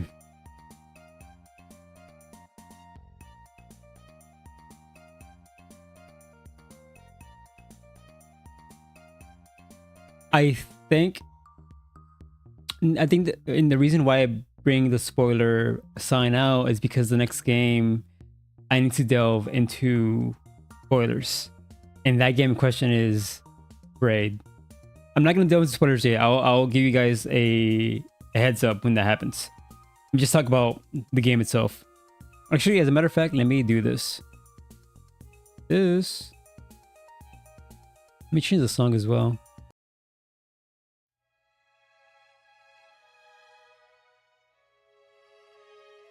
And then go down here.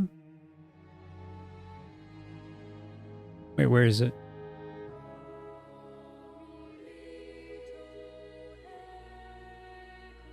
Braid? Where'd it go?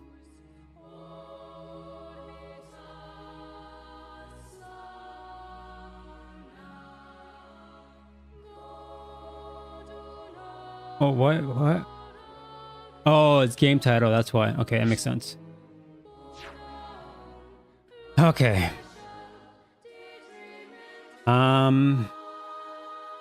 Braid. I think so. I initially played Braid back in 2017, I think, or 2016, around that time frame, and I was completely blown away by the kind of game it is. So basically, what Braid is this?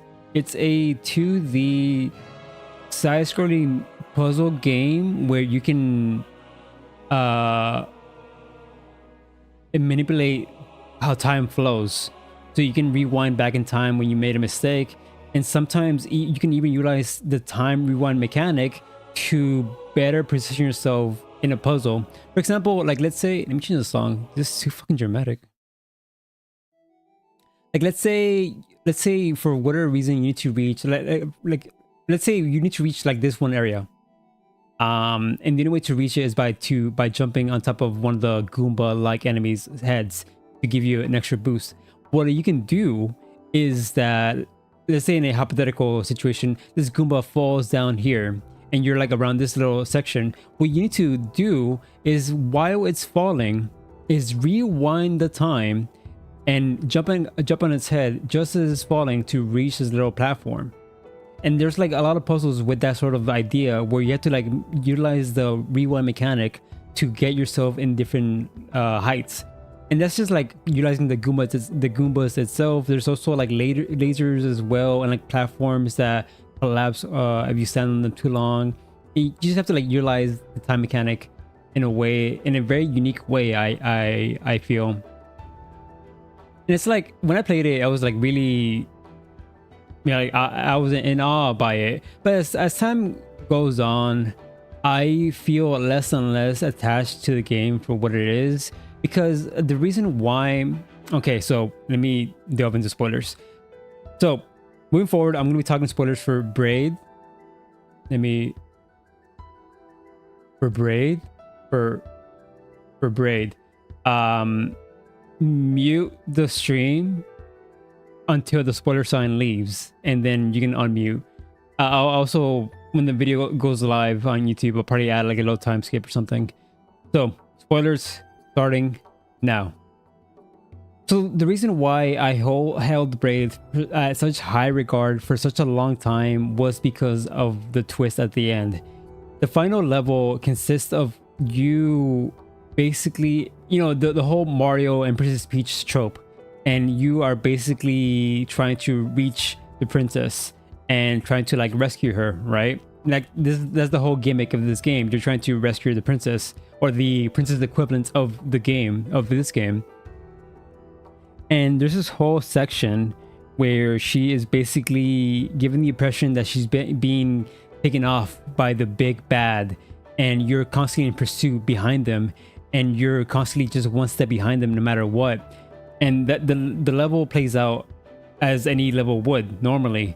But then you, after a while, after you reach a certain threshold, you have to replay that same level, but backwards. And it gets revealed that the girl wasn't being swept away by anyone. She was in fact running away from you. And it recontextualizes the narrative that you're not the main hero of the story. You're actually the main bad guy. And you're like this weird stalker guy who's chasing this girl, and you won't leave her alone because you're just obsessed with her. And like, this gets revealed when you rewind the entire level from the end to the very beginning, and it's just like this cool fucking like thing. But then when I think of Braid, that's like the only part of that game that I can remember. A lot of the details of the game leaves my head, and that's purely because it has been a long time since I've last played it, almost a decade ago. And I don't think it's fair to hold the game at such regard purely of one twist at the very end. Because I feel like once you know the twist of the story, you know, it hinges on the fact that it has a twist. And once you know the twist, the quality of the story is lesser because it hinges around the singular twist, and that's it. Oh boy. All right. Spoilers over. No more spoilers for Braid. That's all I have to say about Braid. I think at one point Braid was among my top 100 for sure, but because of the reasons I stated, I think it needs to go down a notch, which saddens me because it's a game that I do think has a lot of cool ideas. Braid, you were once among the glory fellow top 100, but you have been reduced to just a fallen soldier in a garden filled with other fallen soldiers. Rest well, my fellow comrade. And also, like, one last thing, I also have been told that the creator of Braid is very like, or at least he was, I'm not sure how he is now, but he's also very like douchey and pretentious as well, which is like, we shouldn't like be a sly on the quality of the game itself, because the game itself is like still good regardless of how the guy is. But still, just something to like take account for, I feel. All right, let's go back here. Wait, what number was this? 6? Yeah, we're down to the last 6.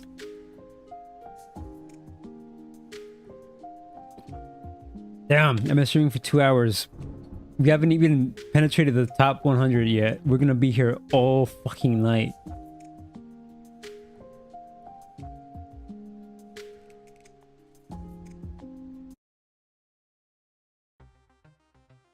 What is this? Okay, the next game is gonna be...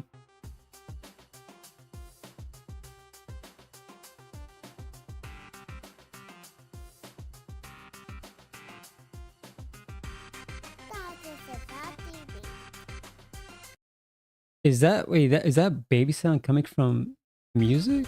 Oh, it is. Yeah, because I heard it in the other song as well, and I was confused. I was like, is that coming from my computer somehow?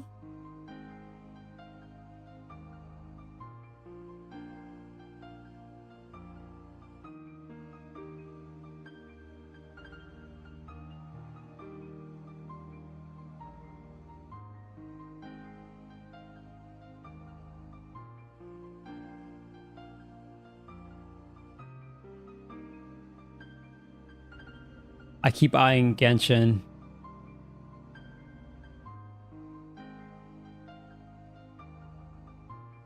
I think it has to be Genshin.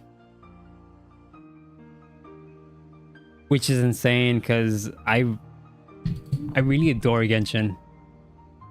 But the thing about Genshin is that due to the nature of being a gacha game, a lot of the things that I love about the game gets pushed down to the sidelines in the pursuit of selling newer shiny characters to the masses.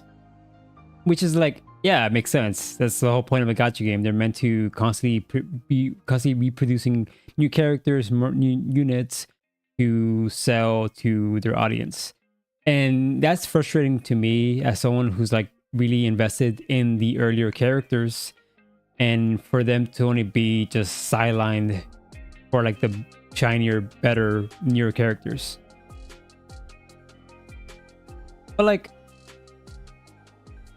even then, for a gacha game, Genshin does a lot of cool things. It's a mobile game that penetrated the masses. It's the first gacha game that managed to reach what's the term? What's the term when something becomes really popular and it's like accepted? Shit. Words are leaving my brain. I don't know. I forget what the word is, but it basically managed to become so popular that it was acknowledged by like everyday people. You know, like people that don't even play games knew of Genshin. At least when the game first initially started off. And like, say what you will about like the practices, like and like another criticism is like, yeah, it's a gacha game and it does prey on vulnerable people who are susceptible to gambling addiction, you know, and this becomes a bigger problem when kids are involved. You know, Genshin is a game that literally anyone can play, including kids, and that can lead into very dangerous, morally gray territory where they're being preyed on because their brains have just not been developed, and they see like shiny character, they must like, you know, pay money to get the side character. And it's like, it is gross, and it's like you can't really like shy away from that when talking about something like Genshin or like any gacha game for that matter. But even then, like I can still acknowledge that, and even still, I do think Genshin for gacha standards is something worth noting about. At least when I first came across Genshin. Like say what you will about the writing, as Genshin has a lot of glaring flaws with the way that they present the story. The thing is, you have to distinct story and lore from each other. I think Genshin has very interesting lore, but the way that they present that lore is written in a very clumsy way through exposition dumps, through fucking NPC characters that don't really matter in the main narrative, but Genshin loves to like push these like unknown characters onto you for like hours on end, and that like always frustrated me, because they introduce characters that don't really have a say in the overarching narrative, and they're there to just sell an idea. But like, and it's not even the fact that they're like unnamed NPC characters that they're focusing on. It's more so like they give me their fucking life story, the like whole life story for a character that I don't care about, because you can't care about them. You can't care about every single goddamn NPC because the game never allows you to spend time with them. And I don't know. It's just, but then I also like think back. I spent so much time playing Genshin. I have like over 300 hours, I believe, playing Genshin, and a lot of that time was me just like being immersed by the world, whether it was Mondstadt, Liyue, or even the small amount of Inazuma that I experienced. I always felt this like sense of like mystery and wonder scattered across the entire like lands. It's a tough one.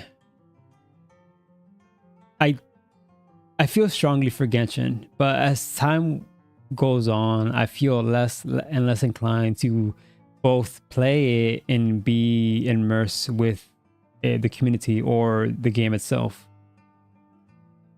I think at one point I could have easily put it among my top 100, but as it stands now, I don't care for it too much anymore. So yeah, that's all I gotta say. Like Genshin, you had a good run, man. You had like a solid good few years, and I think it went downhill afterwards. At least to me, at least for me. I'm happy for anyone who still keeps playing it. If they're still enjoying Genshin, by all means, keep enjoying that game, man. Oh, more power to you. But for me, it's gonna be brought down to the Garden of Fallen Soldiers. And this is more true for Genshin than any other game on this list, I feel. Godspeed, Genshin. I fucking hated you. Okay. Down to last 5. Fuck, that got me winded. What the hell is this? Drink some water. Hey, Ruslana here! Don't let the leather outfit and the whip fool you. We take radio very...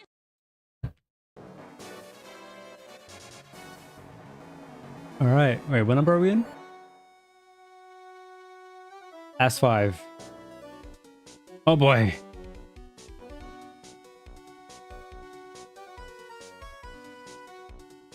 Oh man. 1, 2, 3, 4, 5, 6, 5, 10, 15. So there's 16 games. So 16 out of these games, 11 out of these games are gonna make it out into the top 100.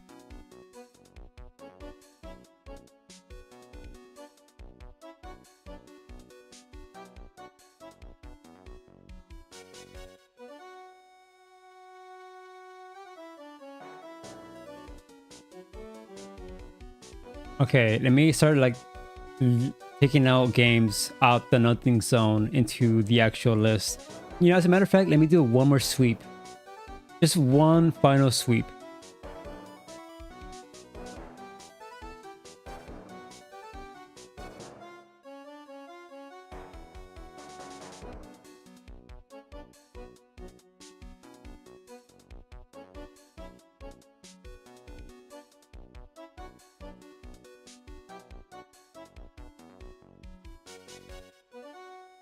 Damn, I can't believe Sonic Generations isn't here. This is fucking crazy. God damn it.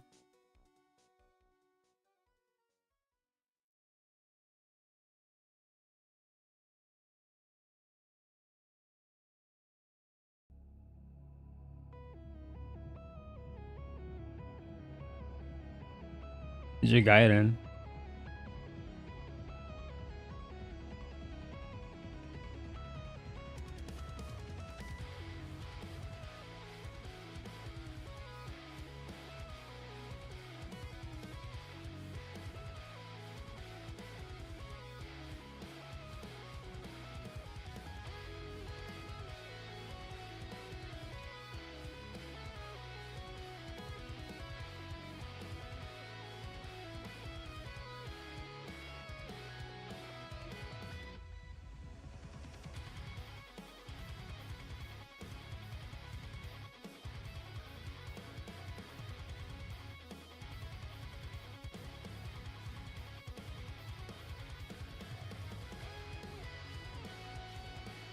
I think it's fuck, man. I'm eyeing Marble too. I'm eyeing Katana Zero as well. I'm eyeing this Gaia.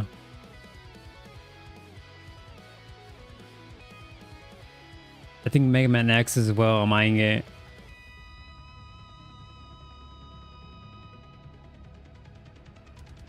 Man, I'm also eyeing Back to the Heavens purely because it's the game, like Pokemon Legends, it's a game that I have not finished. And I'm having trouble justifying that fact. But the thing about Back to the Heavens is that it has a lot of cool things and I do want to go back to it. I do want to go back and finish it.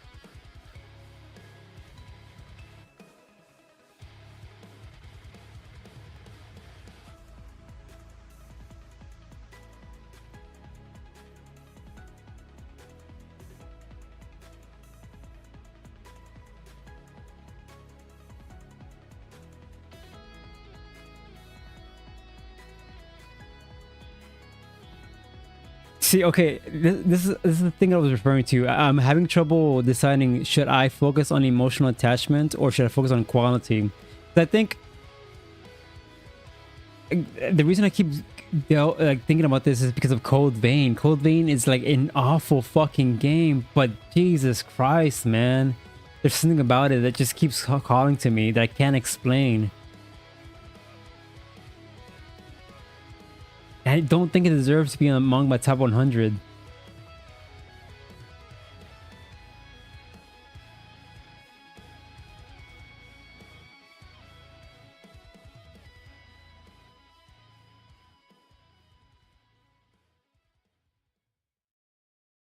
I think Cold Vein might have to go. Yeah, let's talk about Cold Vein. No, wait, hold up. No, I'm second guessing now.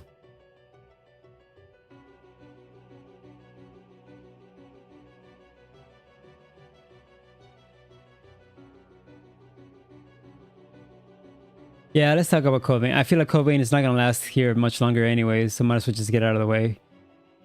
Cold Vein is like my first exposure to a Souls-like experience, because I didn't grow up playing Dark Souls. I didn't grow up playing any of the Souls-born games from Software, and Cold Vein was my first exposure to Souls-like games.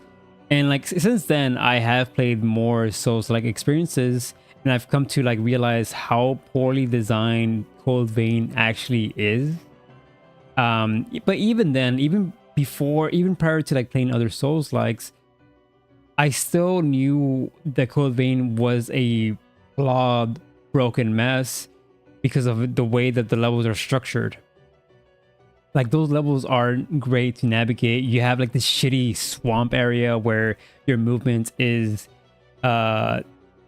slowed down because you're like constantly in a swamp. You have this shitty fireplace where you're constantly taking damage, and exploring is a pain in the ass because there's fire all over the place. Like there's walls of fire, the floor is fire. You're always taking damage, and like just exploring that was agonizing.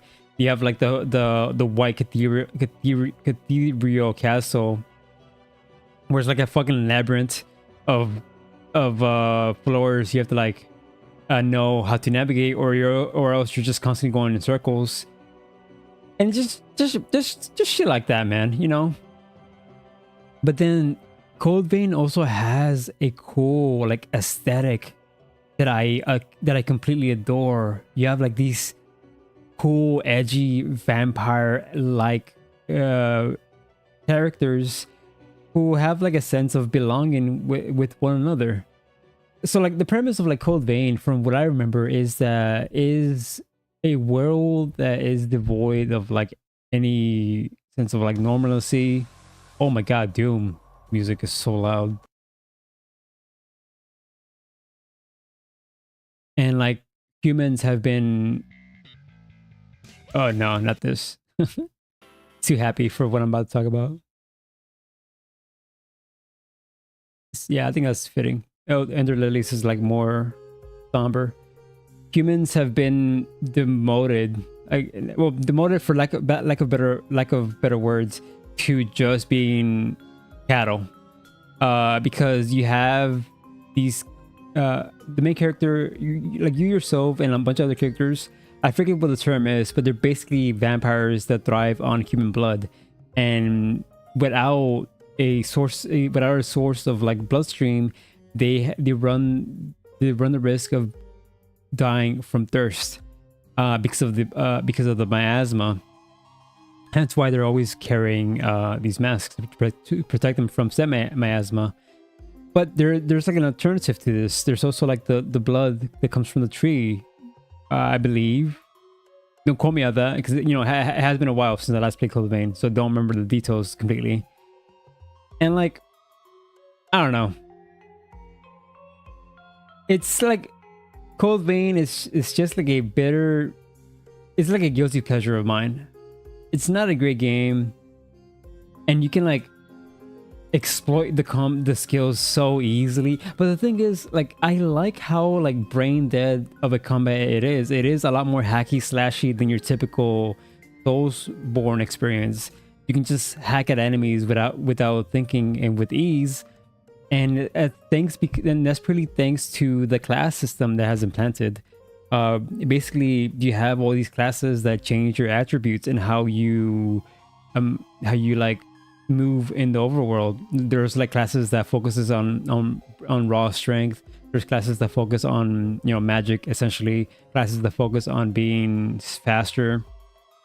But the thing is, and like each class has their own distinct skills that are uniquely designed for those classes.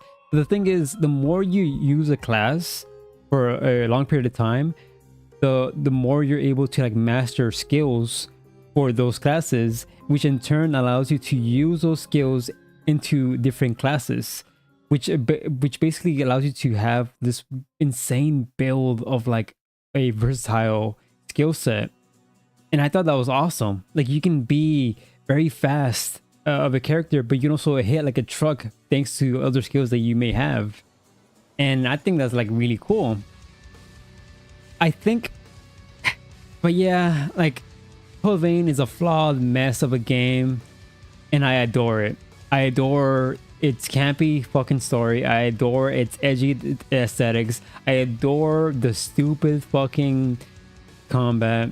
I adore a lot of the game, and the bosses are fucking like designed poorly as well. The final boss is just a one massive hitbox as well, and it's so stupid. But yeah, I think as much as I like it, I think I need to acknowledge that the game is extremely flawed as it is, regardless of how enamored I am by it. So I'm gonna kick it out. Cold Vein, you were once in my top 100 at one point, and you've been reduced to nothing more than a soldier who is casted off to the side in a garden filled with other soldiers. Rest well. My queen.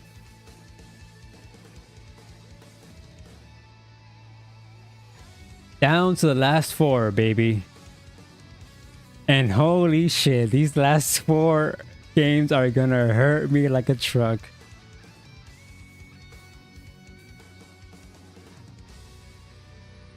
I keep eyeing Bats of the Heavens again because it's a game that have that finish, but like that, I don't think it's a fair criticism on the game because a lot of these games I have not finished. Like I've not finished Yakuza 0, but it's easy among my top 100. I have not finished Tales of Vesperia, but it's easily among my top 100. I've not finished Red Dead, and that's like easily among my top 100. So I don't think that's a fair criticism or a fair reason why to remove a game like Bats of the Heavens. So I'll probably keep that around for now.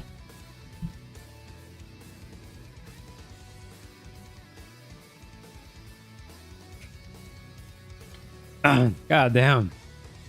My voice is leaving me. Woo!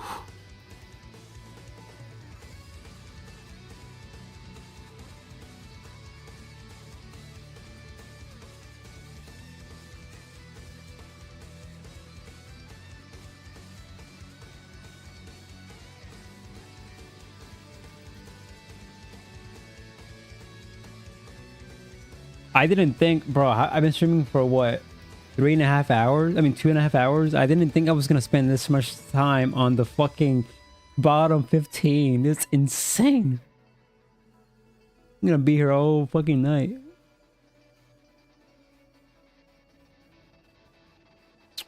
Okay.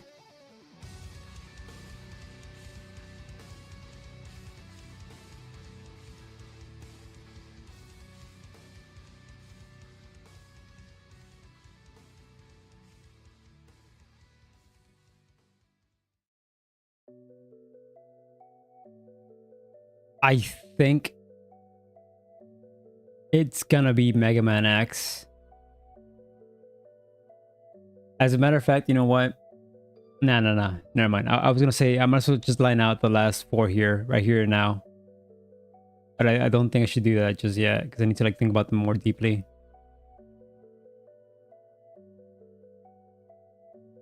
I think Stardew Valley is gonna be on top. I think.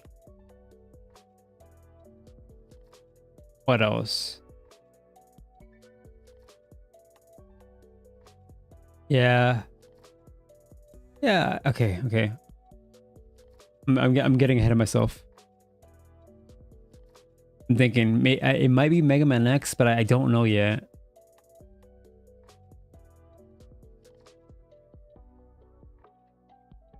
No, not Mega Man X. I don't think so. The more I think about it, the more I'm like, yeah, no, this game is really fucking good.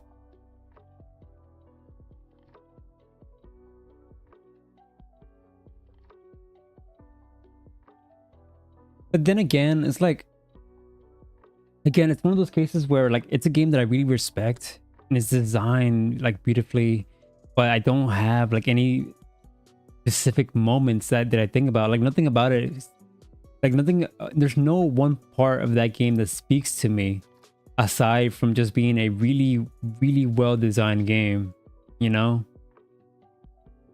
And like ultimately for me, this list is not meant to be what I consider the greatest game of all times, but more so what these games mean to me. And the more that I think about that, the more I realize that maybe stuff like games like Mega Man X, while phenomenally designed, shouldn't be a part of this list. Maybe, I don't know. Because not every game here is like I have an emotional attachment. I don't have an emotional attachment to Gravity Circuit. That's just a really good game as well. Same thing with like Sekiro. I don't have an emotional attachment to Sekiro, but it's just a really fucking good ass game. That's hard. That's really hard.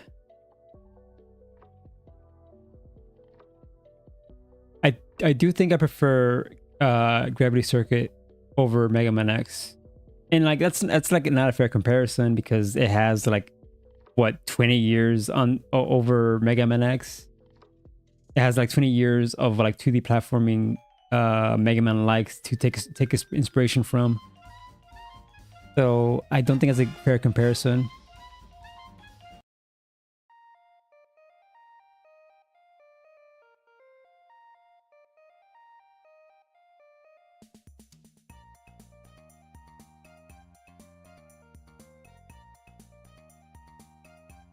I think it's gonna be Marvel vs. Capcom 2.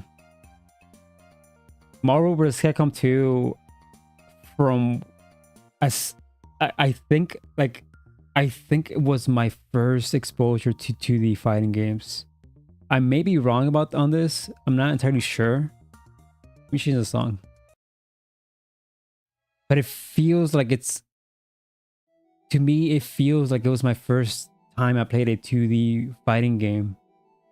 And I must have been like fucking like 7, 8 years old or something like that when I first played Marvel vs. Capcom 2, and just being fascinated by the gigantic numbers of characters you can pick from, and the characters that I didn't know for the most part. I knew a handful of them. I knew like characters like Wolverine, Spider-Man, and like Mega Man, but the vast majority of the characters I didn't know. And like this game introduced me to a lot of new IPs through the game. And like I wasn't good at it. Like no way in hell I was no like prodigy or of any capacity for this game. I was like this little shithead of a kid that just fucking liked playing the characters. And the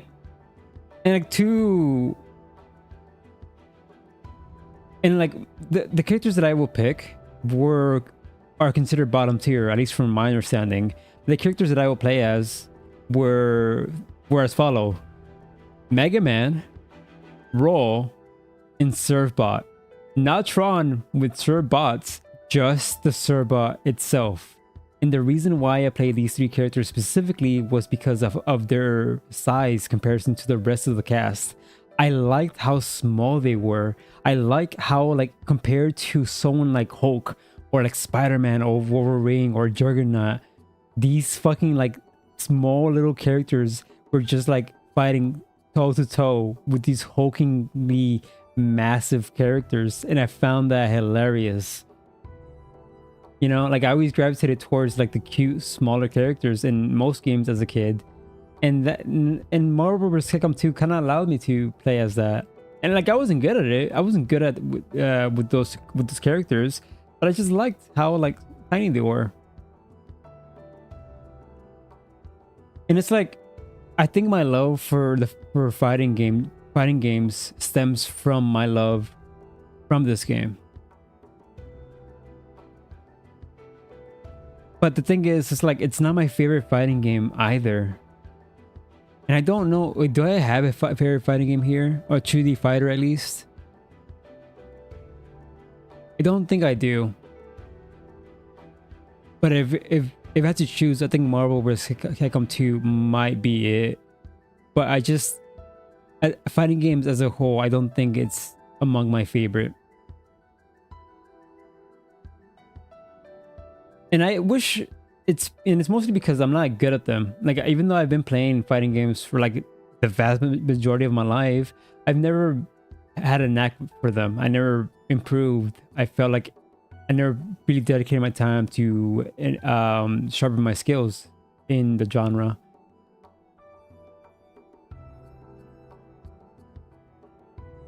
But yeah, I think that's what I gotta say, man. It's just Marvel vs. Capcom 2 holds a special place in my heart as like my first fighting game, and probably among like my favorite 2D fighter for sure.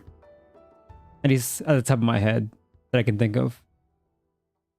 But alas, down to the Garden of Soldiers it goes.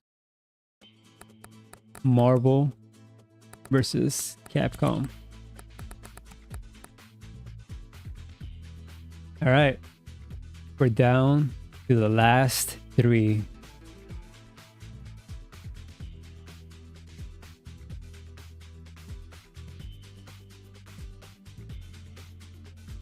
Mega Man slipped Slipped away just slightly.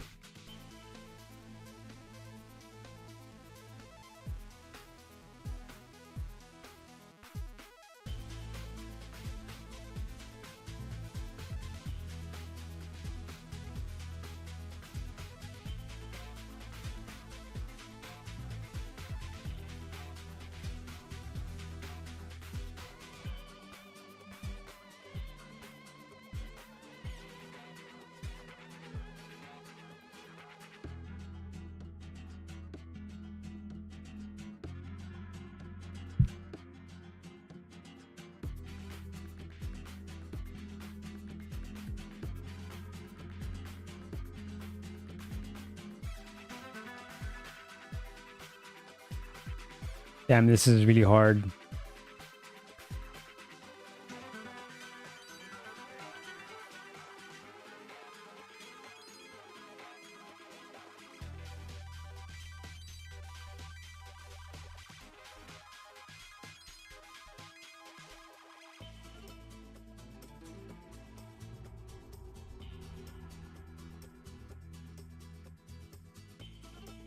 It's starting to like, I can't decide.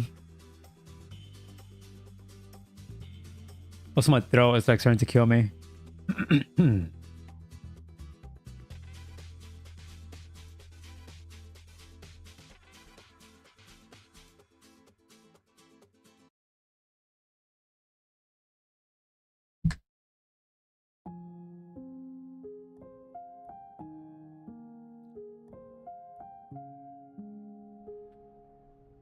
I keep eyeing Dying Light. Again, it's like one of those cases that it's a really normally designed game, but just like Mega Man X, it's really, man.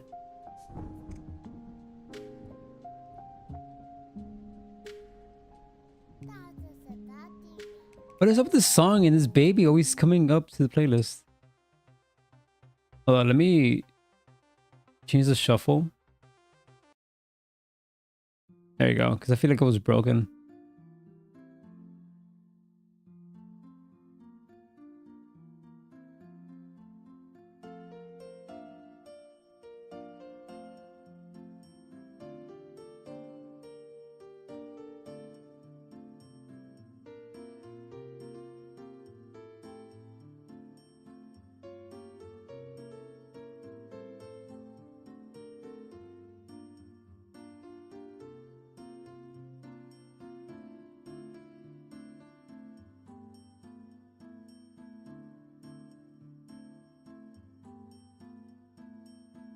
I think I'm leaning towards Dying Light, if I'm gonna be honest.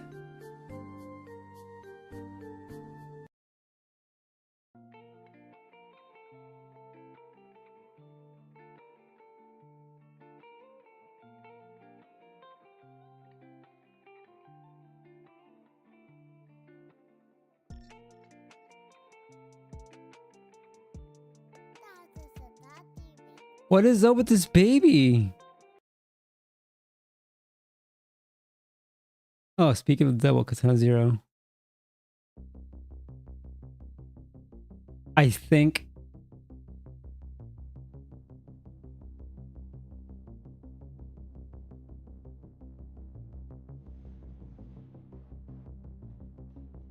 yeah, I think it's Dying Light, man. Like the more I keep looking at this list, the more I'm like, yeah, I can't see myself like not removing any of these games. And Dying Light is like slowly but surely getting there. Dying Light is, oh, I can't speak for Dying Light 2, but Dying Light from what I played, I beat this game. I've beaten this game twice now, or 3 times technically. And I come out of it loving the experience every single time. It probably has some of the best parkouring I've seen in any game, and that only gets enhanced when you unlock the hook shot, where you can just like zoom around all over the place. But I think the reason why I'm don't. And at one point, I could have easily put this among the top 100, at least in the lower end of things. I think the reason why I need to remove it is because I don't see myself wanting to play this game anymore. Like, I don't see myself thinking about it. And while I have a lot of fun memories playing this game with friends, I think ultimately it's the game. It's less of the game that I think about, and more so the moments I had sharing with people. And like, the game itself is still really fun regardless, but it does get stale after a while, and it becomes more stale the further you get better gear, get better weapons, enemies become less of a nuisance, and you just fall down this routine of monotony. Securing a tower, killing zombies, and parkouring. It just becomes a routine after a while. And like, on top of that, also, it doesn't have like any sense of personality. It's very, by the books, very brown, grayish color hues. If you compared a picture of this to like literally any other zombie game, you wouldn't be able to tell the difference between one or the other.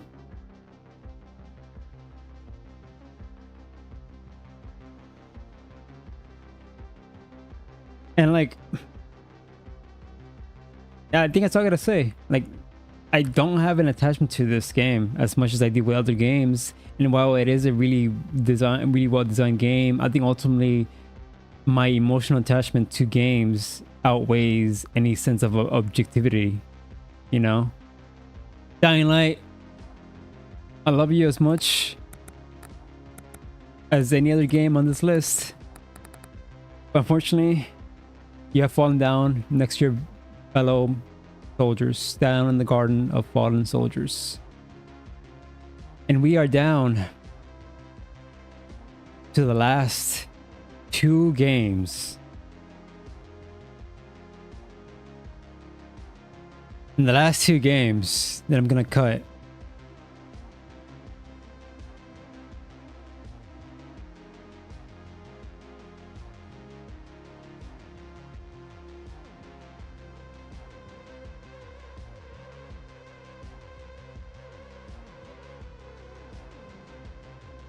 Jesus Christ.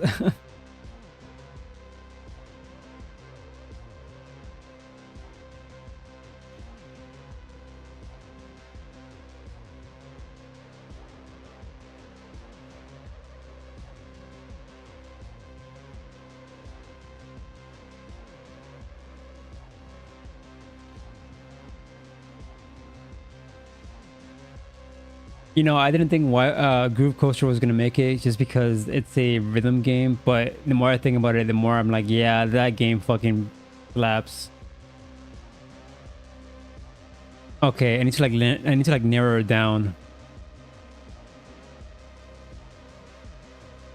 I'm gonna bring you down. I'm gonna bring you down. I think the more I think about it, I'm gonna put Pokemon up here because Legend Arceus specifically.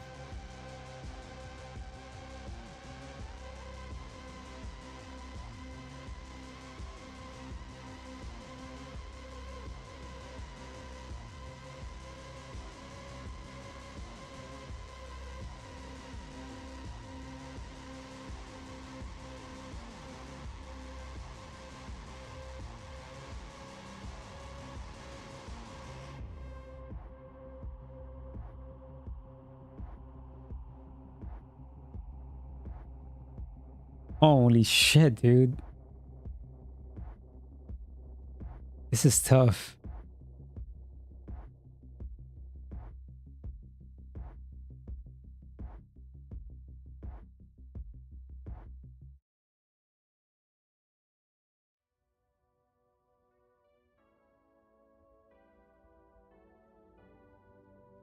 I think I'm gonna bring up It Takes Two. I think It Takes Two is gonna make it to the top 100. Little Big Planet is gonna make it among the top 100.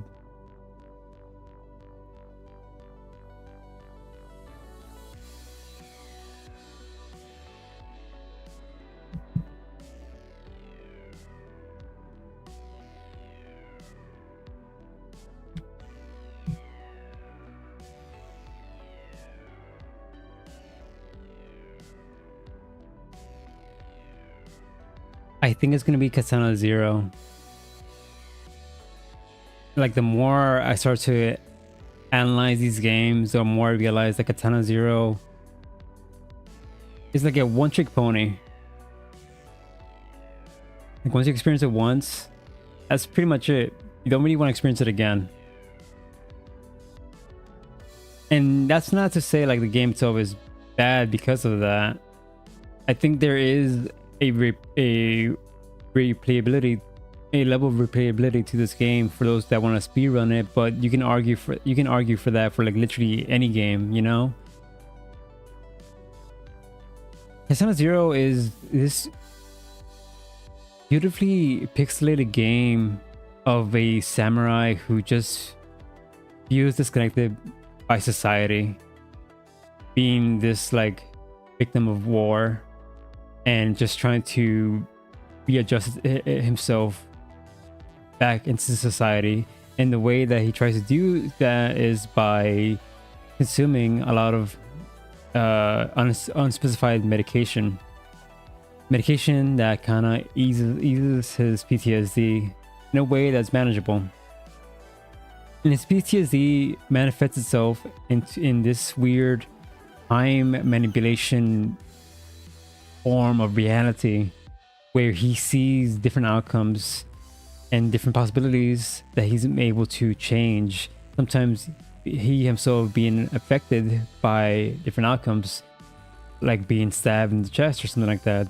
And like those feelings and that pain is very real to him, even though it may not be real in the world itself. And like it does a lot of cool things with that sort of horror deal. Like the game glitches in ways that makes you question if what things you're seeing is real or not. And like the way it also like presents itself, how you like interact with characters, you can like be very snappy because you just don't have the patience to just listen to dialogue. And you can like cut characters' dialogue short just by being like, all right, whatever, just shut up, or like just kill them right there and then, and just move on to the next set of dialogue. And like the game does a really good job in characterizing. I think his name is Zero. Don't remember. Just through that, when he doesn't have his medication, he becomes a lot more crankier and a lot more paranoid. But then there's also like smaller ways on how they characterize the character. Like for example, every time you come back home from a level, you come back home into this like shabby little apartment that's like messy and just like just fucking chaotic. And the way that he eases himself to snap back into reality is by brewing this like cup of tea. And every time you drink it, he just calms down a bit. It's like small things like that that really like humanize and characterize the character outside from being a blood killing machine. And then his like whole relationship with the little girl as well, and like the revelation that gets shown at the very end of the game, which I'm not gonna delve into because there's no point. I love the aesthetic of this game. I love the music. I love the combat. But like I don't find myself wanting to go back and replay this game anytime soon. And like I played the game almost like back in 2019, I believe, or 2018. And I've tried since then I have tried to replay it several times, only to fall short and just like not finish it, and not like following through all the way through. It's a good game for sure, and it has like a very interesting story. That's all I gotta say. Down you go. Katana Zero. Next to your fellow brethren. And lastly, last game. Which game? Oh, wait. No, wait. Hold up. Oh, that was it actually. Yeah, because the nothing tab or title thingy was there, so that counted as 101. I miscounted. So that's it. now we can actually begin. So, after all that, we have finally reached the top 100 games. Now, we can start getting serious. Now, it's a battle for the best of the best. Let's begin. Let's do this. So, at 100... Actually, let me name out the games that we have so far.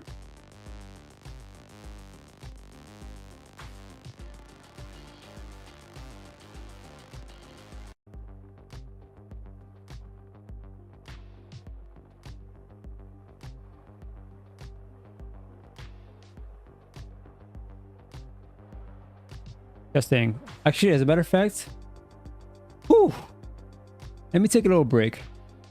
Let me get some more water because I'm already finished my bottle. Let me get a little snack and then I'll come back and we can talk about the top 100. All right, break time.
And we're back.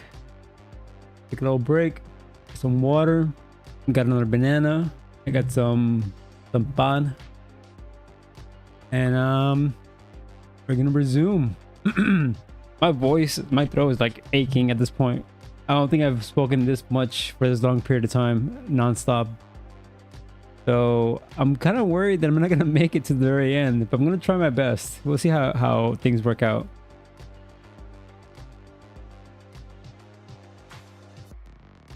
You change the song though.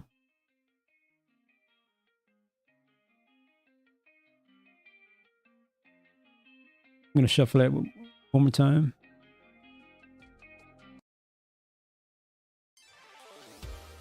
Ooh, hell yeah. All right.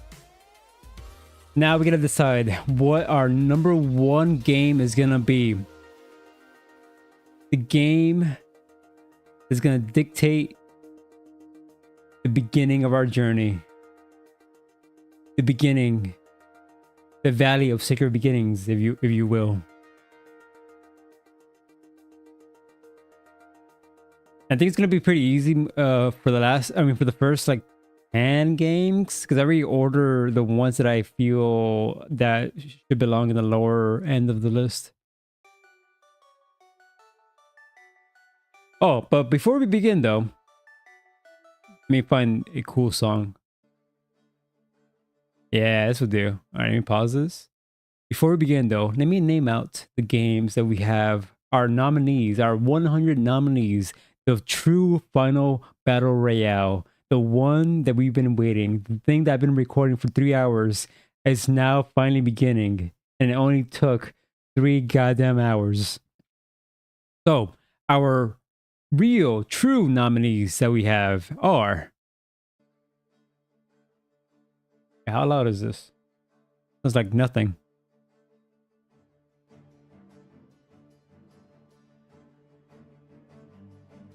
Our true 100 nominees goes as 1000 Exorcist, Animal Crossing City Folk, Animal Crossing New Leaf, Ape Escape 3, Bats of the Heavens, Boomerang X, Bravely Default, Cave Story Plus, Celeste, Clanad, Danganronpa 2, Dark Souls, DDR Max 2, Dead Rising, Devil May Cry 3, Disgaea, Doki Doki Literature Club, Dragon Quest XI, Everything Ends in Zero, Fez, Final Fantasy VII, Three Realms, Gone Home, Gravity Circuit, Gravity Rush, Groove Coaster, Hatsune Miku Project Diva F2nd, Hollow Knight, Silksong, The House in Fata Morgana, Eco, If Found, It Takes Two, Journey, Kid Icarus Uprising, Kingdom Hearts 2, Klonoa, Majora's Mask, Tears of the Kingdom, The Wind Waker, Twilight Princess, Lethal Company,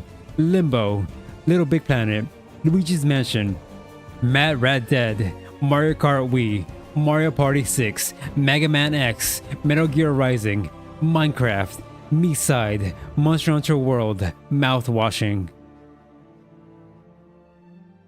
Naruto Shippuden Ultimate Ninja Storm 4, Needy Streamer Overload, Nier Automata, Nine Souls, Omori, One Step from Eden, Outer Wilds, Persona 3 Fez, Phoenix Wright Ace Attorney, Pokemon Legends Arceus, Pokemon Sun, Pseudo Regalia, Psychonauts 2, Red Dead Redemption 2, Resident Evil 4, Sakura Wars, So Long My Love, Sekiro, Shadows Die Twice, Senran Kagura, Burst Renewal, Shadow of the Colossus, Soma, Sonic Adventure 2 Battle, Sonic and the Black Knight, Sonic Frontiers, Sonic the Hedgehog 3, Splatoon 2, Stardew Valley, Super Mario 3D World plus Bowser's Fury, Super Mario 64, Super Mario Galaxy, Super Paper Mario, Super Smash Bros. Brawl, Tales of Vesperia, Tekken 5, Trails in the Sky First Chapter, Tunic, Uncharted 2, Undertale,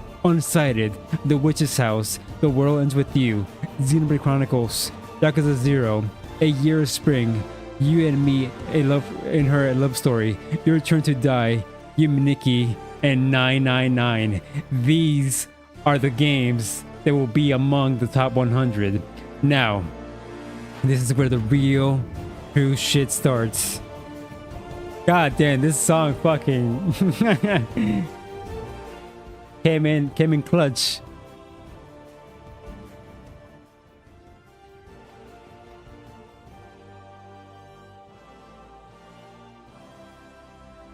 And now it comes down to cutting or slotting in number 100. That was a good song. That was a good song for that section too. All right, let's begin our journey. Ah, yeah, baby. So our first game on 100 should be pretty easy, considering that I have a general idea on what my lower 110s are gonna be, considering that they're mostly down here for the most part. So the first game that we're gonna put at number 100 is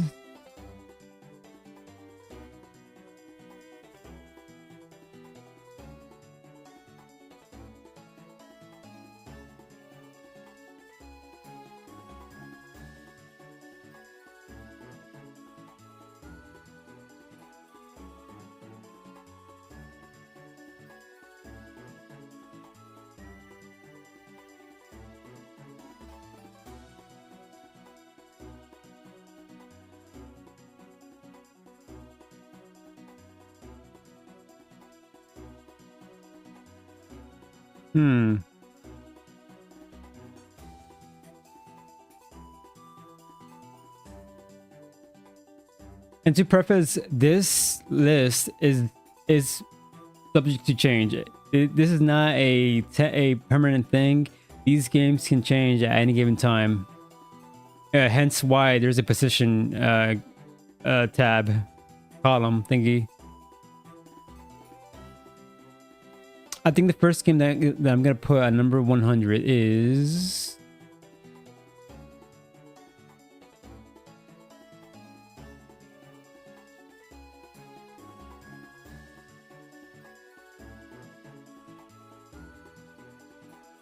I think Mega Man X. Oh, whoops.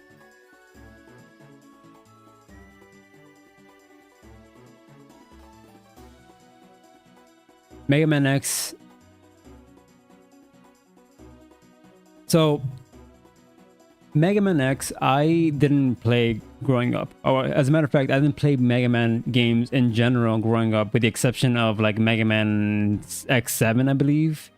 And I think that's about it. That's like my only exposure I had to Mega Man. As well with Mega Man Legends that one time as a kid. And I played Mega Man X like 2 years ago at this point. And to my surprise, it's a really well-designed game. And what I mean by this is that Mega Man X allows you to have this player of expression where it allows you to pick where to go at any given time. You're not forced to go on a beaten path that the developers picked for you. You get to choose the level order that you want to go to, and that sort of allows you to kind of manipulate how the game becomes either extremely easy or extremely hard, especially if you know exactly what you're doing. So for example, at the end of each level, you encounter a boss fight, and when you defeat a boss, you basically capture their skills, and you integrate that into your own skills, which allows you to utilize their power-ups at any given time. And some levels become a cakewalk thanks to certain skills. Even bosses become a cakewalk depending on certain skills. You know, the obvious ones being like the fire boss is weak to the water boss is weak to some other boss, etc, etc. But it's like that level of like expression that you get to choose how you want to play the game, which way you want to play the game, how difficult you want the game to be, which I think is fucking awesome, because there's no difficulty, like there's no linear difficulty. It's all very nebulous. It all comes down to how you want to play the game, and just that level of like expression and openness is really cool that you don't really see often, even in modern games. But yeah, I think that's all I can say about Mega Man X. Mega Man X is just a really well designed game. And I mean, what else can I say that hasn't been said already? There's like hundreds of thousands of video essays dissecting every goddamn pixel this game has to offer. And you know, I wouldn't necessarily call myself a Mega Man fan, but I am interested in trying out the rest of the series because of this game. I've already been told that the game gets better and better, and then it dips in quality somewhere along the way. But like those first 4 games are like, well, maybe 5-ish, are like phenomenal. And I'm excited to see where the series goes after being exposed to this game. Mega Man X, you're a great game. 20 years, almost like 30 years after, you're still an amazing SNES game. Better than most 2D platformers to this day, I'd argue. You deserve a spot among my top 100 at the very beginning of the Valley of Sacred Beginnings. Oh, wrong one. Whoops.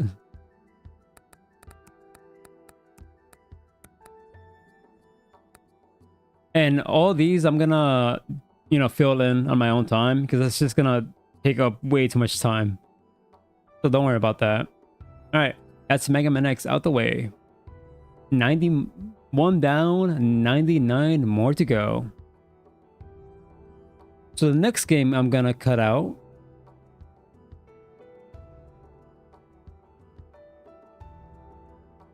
I feel like a lot of my favorite games are like up here. For sure. Let me break down Free Realms though.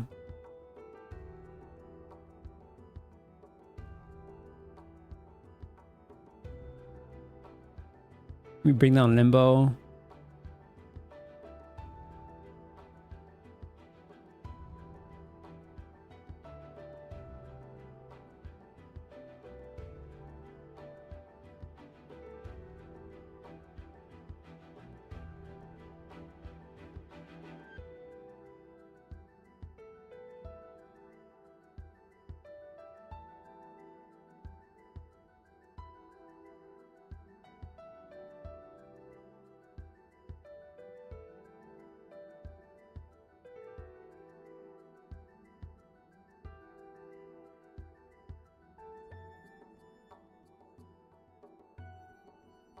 I think it might be...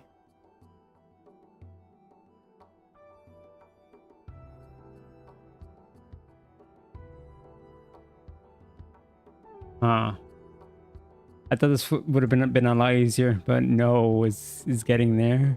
I didn't even fucking penetrated the top 50.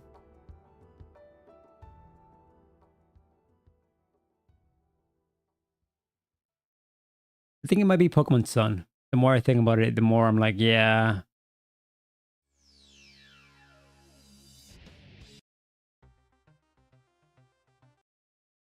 This guy with the baby again. What is up with this playlist? Oh, there we go.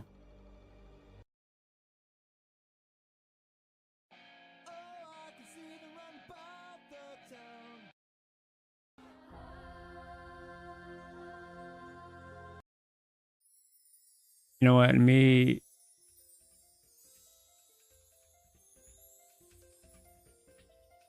have this one as well. Probably, you know, I'll bring in both. Why not? There we go. Now I can see everything. Take that away. Put some good ass bangers. Wait, actually, this one. Nah, this one.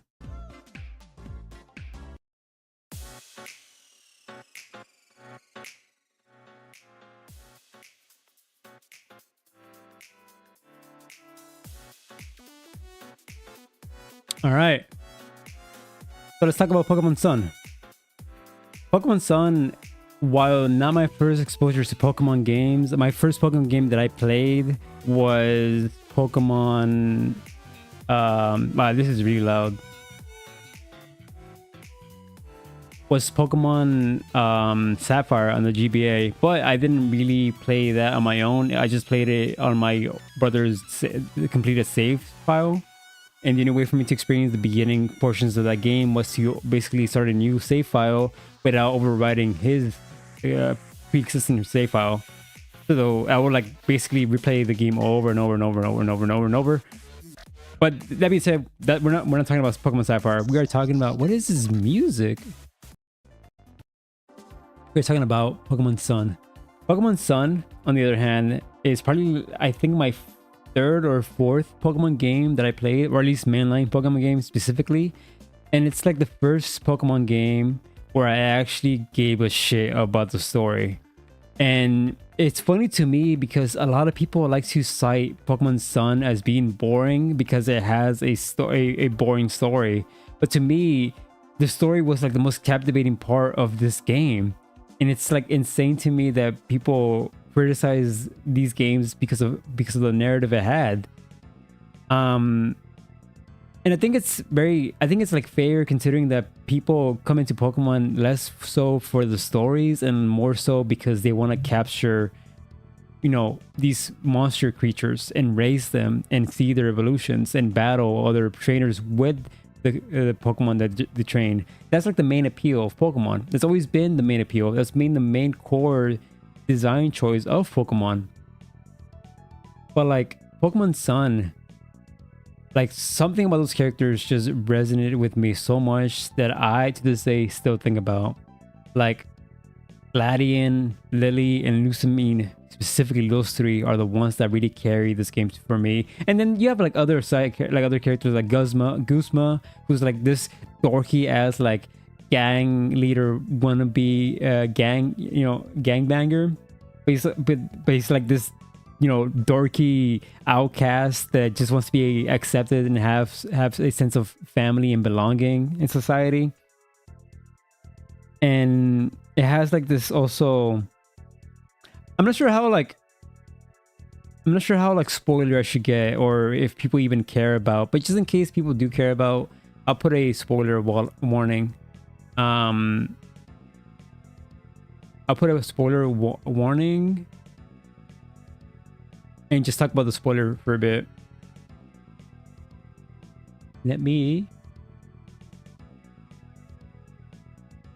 Okay, there you go.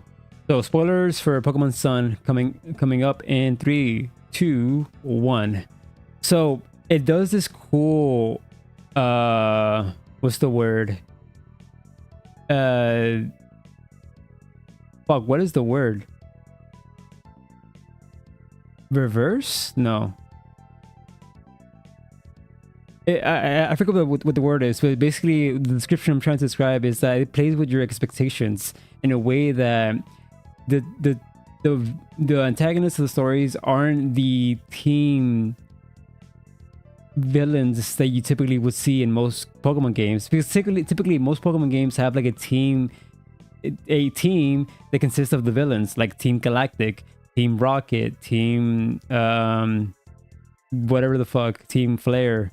And then you have Team Skull, who's meant to be like the team villains of this game. But then it gets revealed like, no, these guys aren't the main bad guys. They're just like these dorky, goofy ass characters. And the main bad guy was in fact the Ether Foundation, who is like, who's basically been who's been using Team Skull as a way to pursue and capture Lily, who's been on this journey with you from the very beginning. And like the reasoning why these characters are trying to capture Lily is because the main bad guy, the main villain, Lucamine, is the mother of Lily. And this is where things get really interesting. The dynamic between Lily, Lucamine, and Gladian is really fascinating to me because you see how broken of a family. Hold up. It's too fucking happy. I gotta find something more like sad.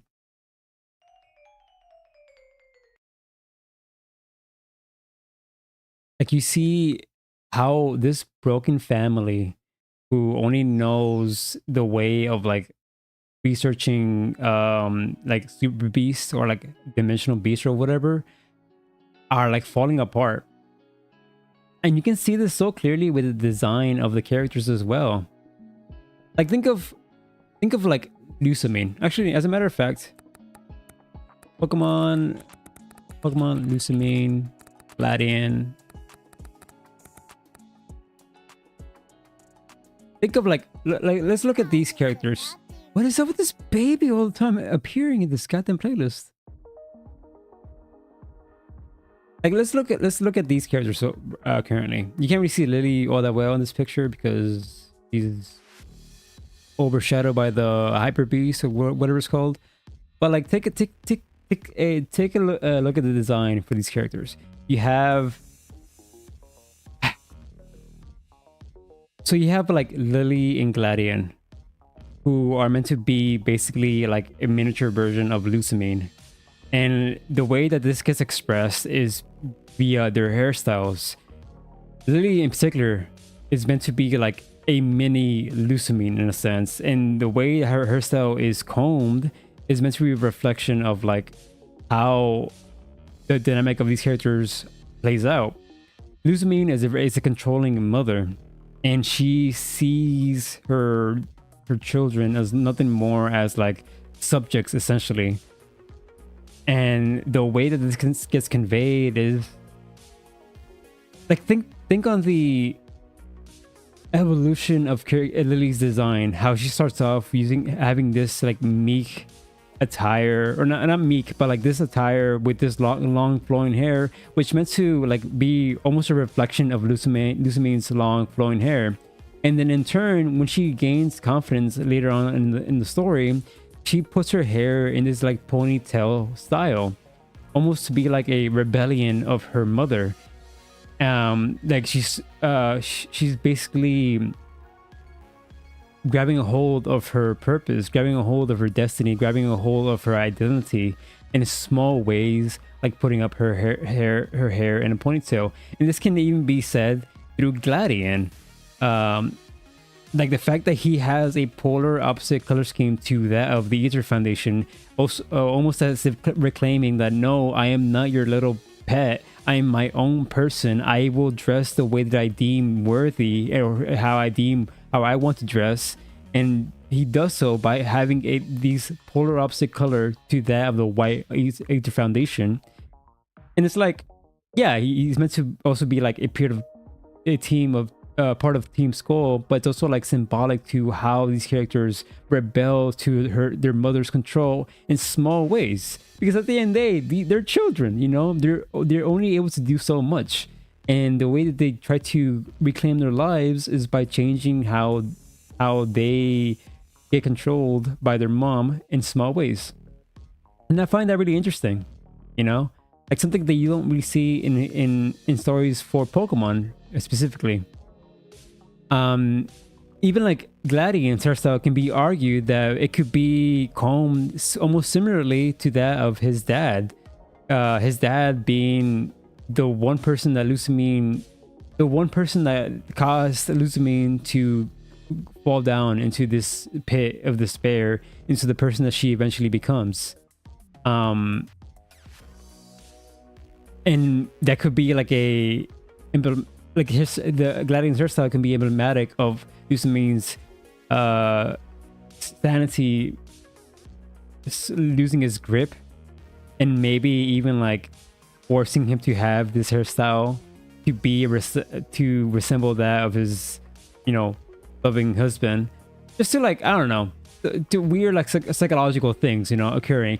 Of course, this is all just speculation. This is not like concrete proof that the story tries to do this or say this. But it's just like a speculation that I had with these characters specifically. And it's like the nuances between their relationship is the reason why I speak so fondly of this game, and why I constantly think about it to this day.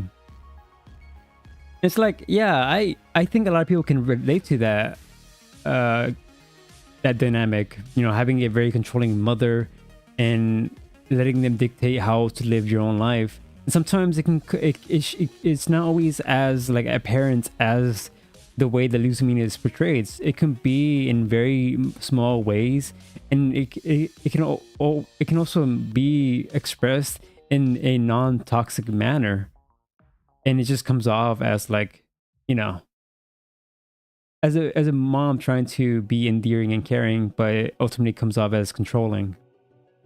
But yeah, I think that's all I gotta say about Pokemon Sun and Moon. And then on top of that, like let me just remove this. But yeah, spoilers over. I guess I'll just talk about the game for a bit.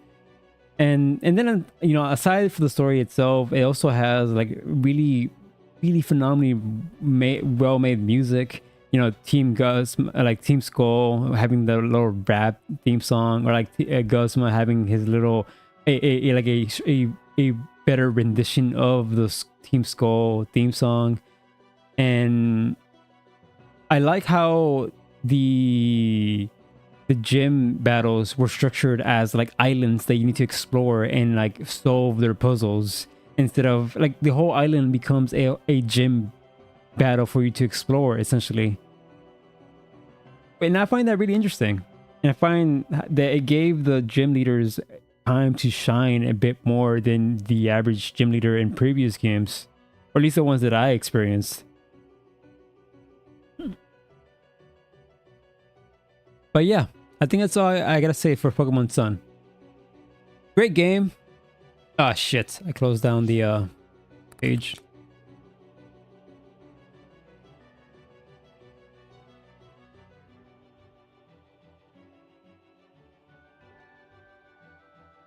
Oh, fuck. I think I'm getting hiccups.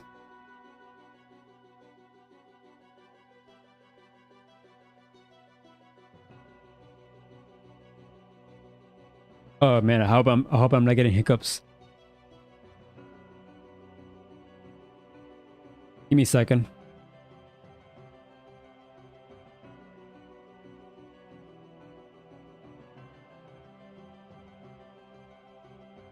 But yeah, that being said, great game.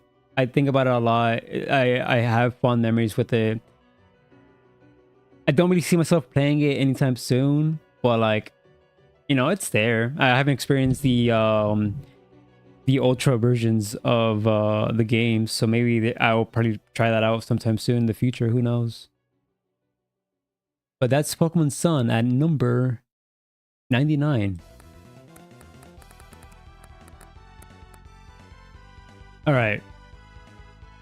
Before we move on to 98, let me take a little break one more time. I gotta go use the restroom real fast. Be right back.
Testing. All right, I'm back. I have to walk my dog as well. Well, walk is putting it loosely. More so like I have to just let her do her business.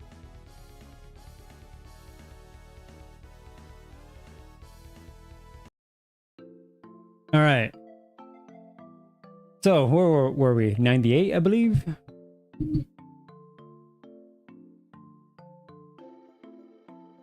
Yeah, we're at 98. So at 98, next game that's gonna get plays into the Valley of called again? Of Sacred Beginnings. What is like my RNG so bad? I'm gonna change a different playlist. This playlist has a bunch of like that one baby artist. It feels like.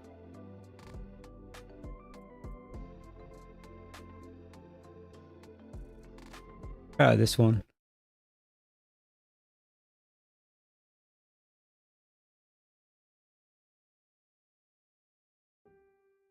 Oh hell no. It's too sad.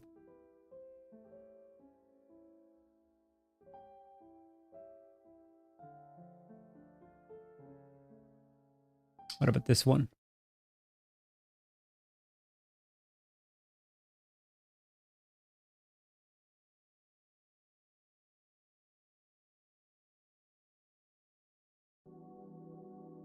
I think it should do, yeah.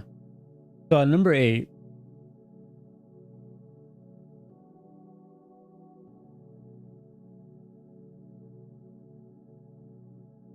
Or not number 8, number 20, number 98, Jesus.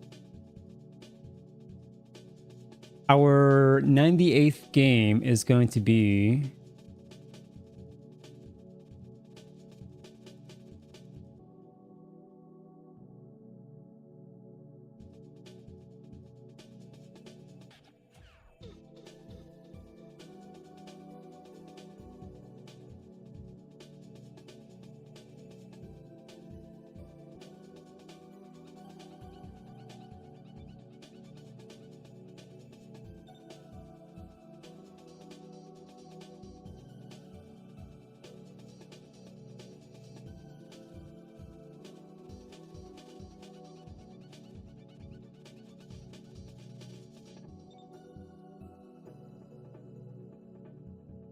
I think it's going to be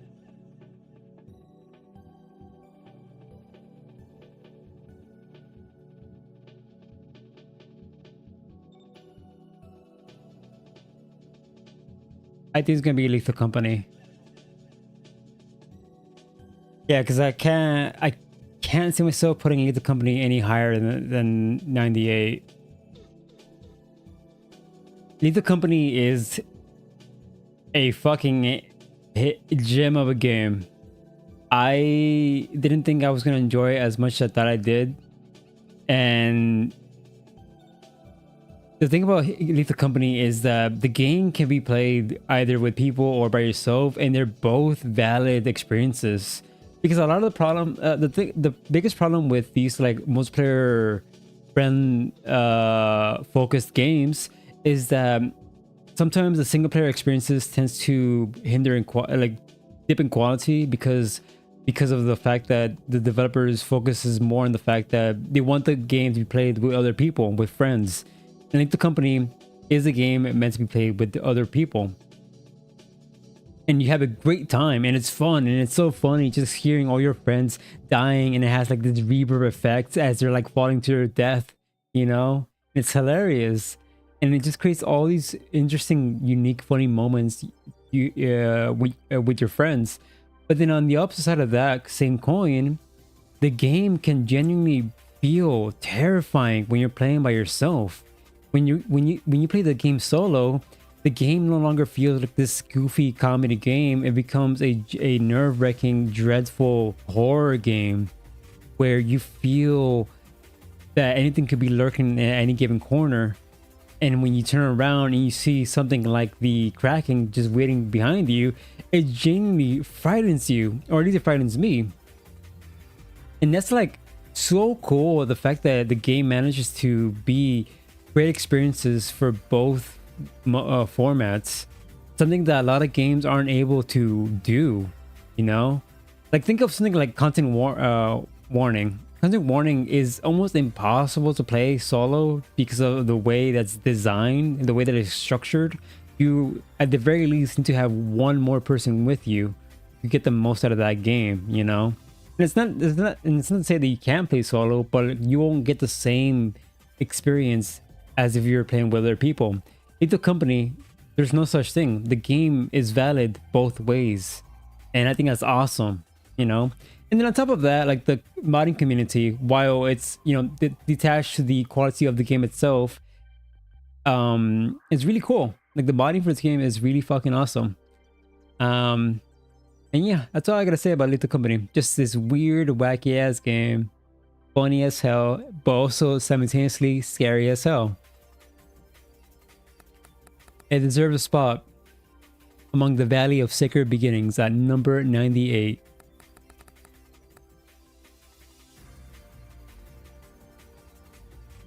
So, number 97.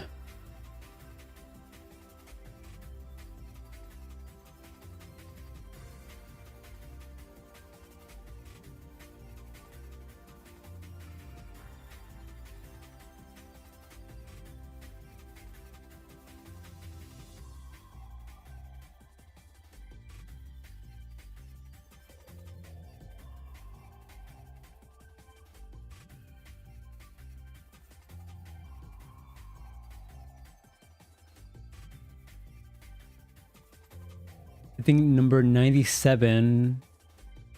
Let me bring down Mario. It's not gonna be a Mario, I'll say that much, but I'm just bringing it down just so I can get a better look at everything. Let me zoom out actually, a tiny bit.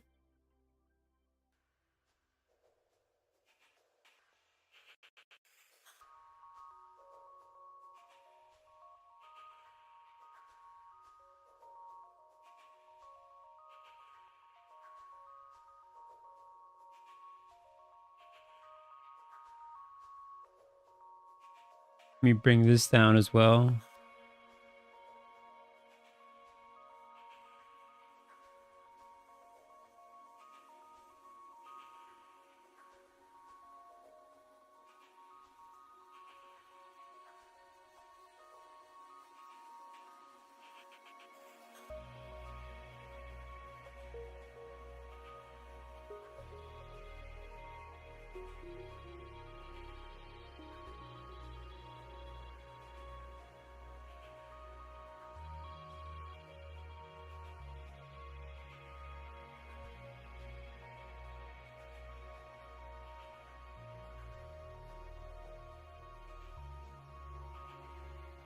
I think it's gonna be Limbo. Like I keep eyeing Limbo, and I don't think it's gonna go any further than that.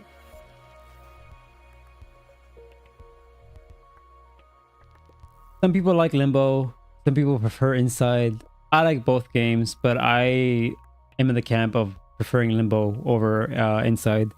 Limbo, I believe, was like one of the first games where I felt connected to the visual storytelling, because it's a game that there's no spoken words. The story is presented to you via just imagery, and it's like one of those first instances with a game where I felt that I saw games more than just entertainment. They're more than just games for me to spend time when I'm, you know, bored or want to be entertained. And Limbo was like this fascinating experience that I consumed at the age of like 15 or maybe 14 or maybe 16. I don't remember exactly. And just everything about it spoke to me. And like the story itself has a lot of interpretations. You know, one of them that is that you're quite literally, based on the name itself, walking through Limbo, and you're experiencing all the things that haunted you during your life, and you're just experiencing these things that while not stated outright, is theorized that are things that just haunted you as you during your waking life. And it's just something about like its atmosphere that really spoke to me, that it managed to tell a story purely by utilizing images and visuals. And it was like the first game that really did that for me. I'm sure there's other games that did that before Limbo, but for me, Limbo was my first time experiencing a game like that. And I loved it so much as a kid that I actually contemplated on speedrunning it.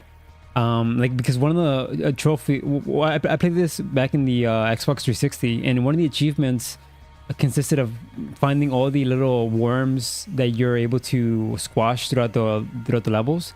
But the final achievement, which I never got, by the way, but I tried so damn hard, was to play the game with 5 deaths or less.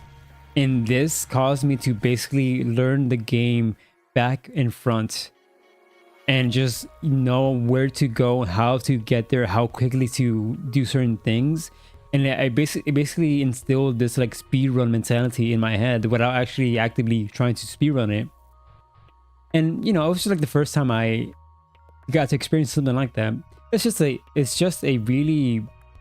game that I hold dearly to my heart for those reasons. It just opened my eyes for like games being more than just games being art, you know, and then also being a cool speedrunning game that I invested my time into. Limbo at 97. Our next game at 96 is going to be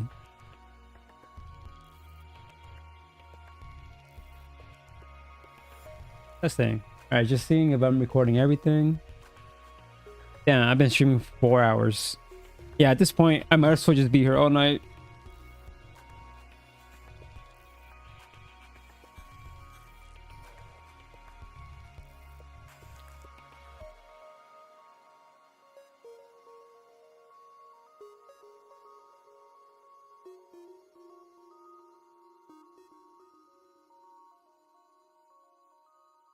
Oh man, it's like the more I see these games, the more I'm like emotional or like design, like subjectivity or objectivity. Which one should I focus on?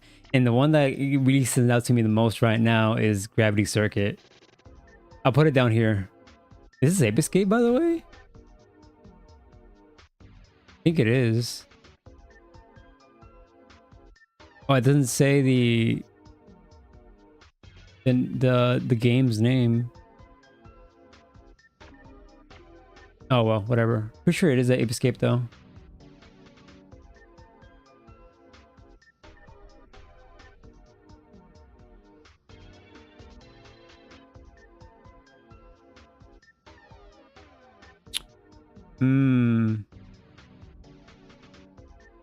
Bring down Matt Red Dead.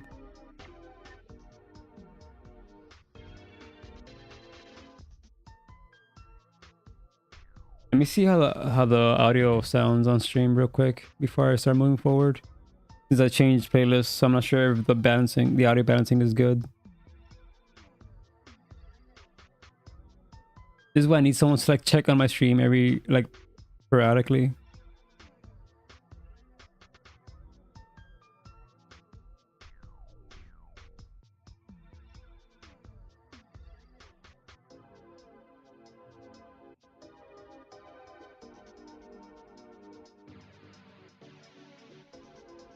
All right, I think it sounds good.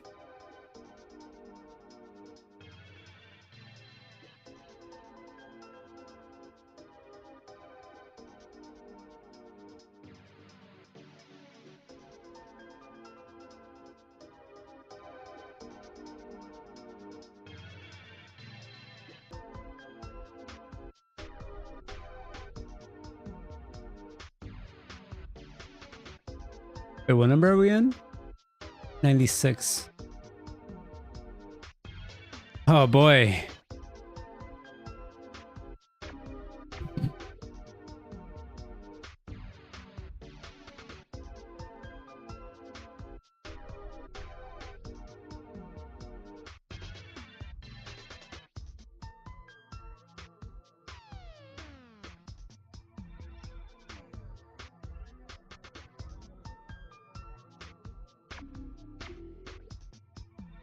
I think it's going to be Little Big Planet. Yeah. One of the reasons being is because it's a game that I have not played in such a long time now. Little Big Planet is one of those games where I became completely engrossed, not just with the main campaign, but with the many, many, many level designs created by other players. And it's a game that helped me understand how game design works. It helped me understand how because Little Big Planet has a system that allows you to create your own levels and create enemies and change your behavior accordingly. So you can create like these monster like creatures using the materials that the game gives you, and create just like your own unique distinct enemy, and you can change their behavior and how they react accordingly. And like me messing around with that system, even though I wasn't great at it, it gave me a better understanding how game design worked on a fundamental level. And I think that's fucking awesome. And like, you know, I wasn't good at it. I didn't really pursue I didn't really create that many levels to begin with, but I did mess around with it a lot on my own time. But I imagine a lot of people who ended up creating so many levels through the game, through a Little Big Planet, eventually pursued this skill into an actual career, and they, you know, refine their skills as a game designer. I'm 100% guaranteed that that must have happened to a handful of people, and that to me is like, that's awesome.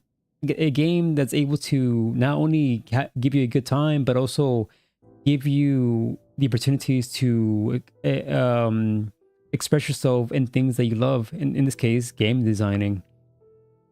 And then on top of that, like, a lot of the worlds that people created were just phenomenal. The way that the way that certain people managed to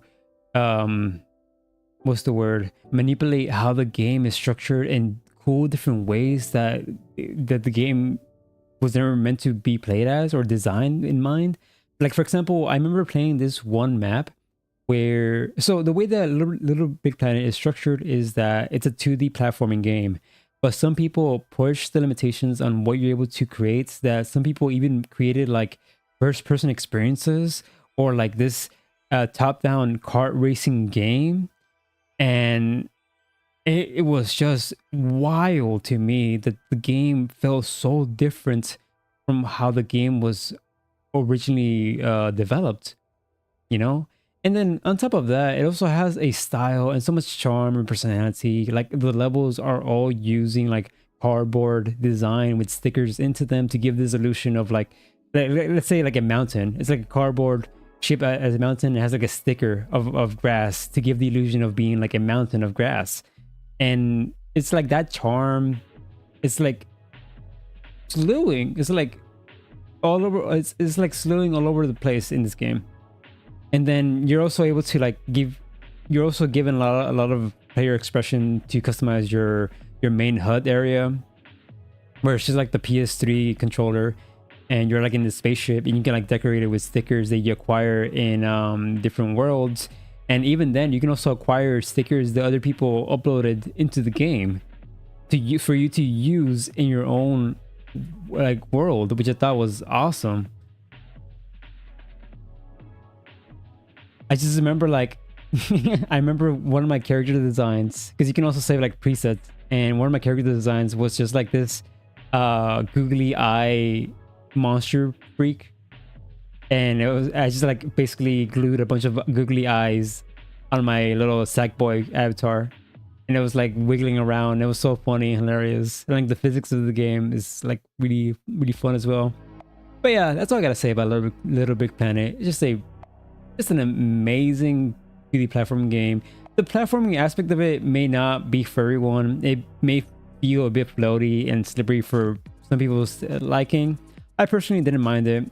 I thought like the multiplayer aspect of it was also really fun. Playing the game with friends was also really a memorable part of the experience for me. But I can see why people wouldn't like it because of those reasons. But for me, it's just this game that means so much to me. Little Big Planet at number 96. Now onwards to 95.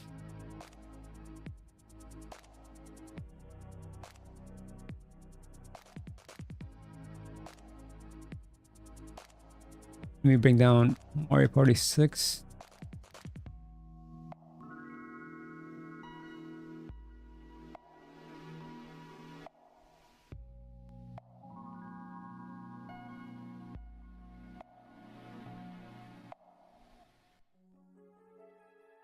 Oh man, the song.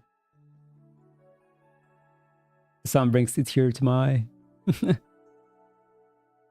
This song is like a lot of like nostalgia TikTok pages use this song, and they always showcase like stuff from the 90s or early 2000s, and that shit gets to me, man. Like it legit gets to me. The passage of time and the crippling weight of aging is a sad one, to say the least.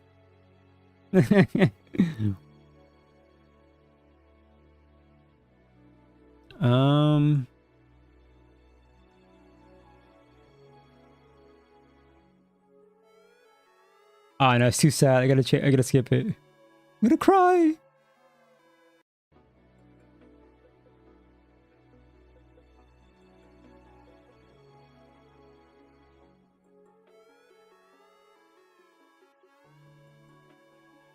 Okay, so number 95 is going to be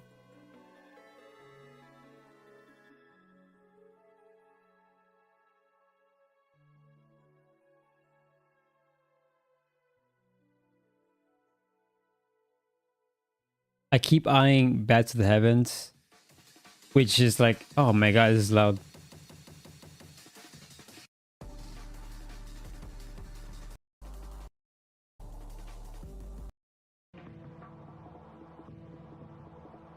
And I'm not sure. Maybe Back to the Heavens, but I'm not entirely sure. Maybe not yet.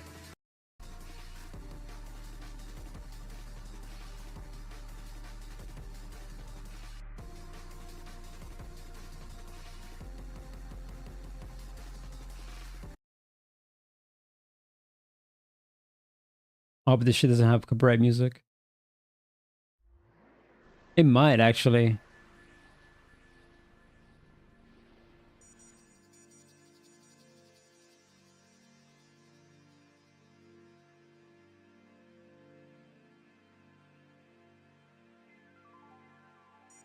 I'm gonna try this one instead.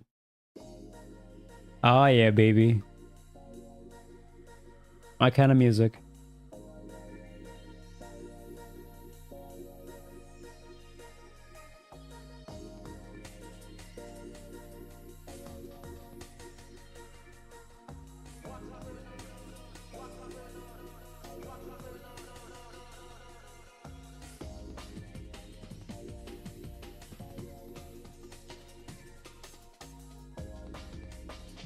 Okay, the games I'm eyeing right now are One Step from Eden, Back to the Heavens,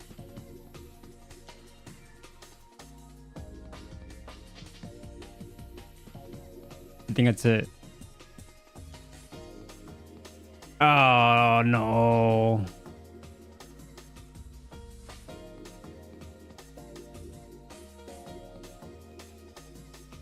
Yeah, I think Back to Heavens might have to go, even though like this game fascinates me so much.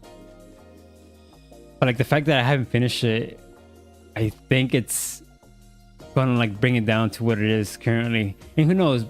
I do plan on coming back to this game one day. Because it is a game that left a massive impression on me. And I do want to like finish it. Back to the Heavens. Me.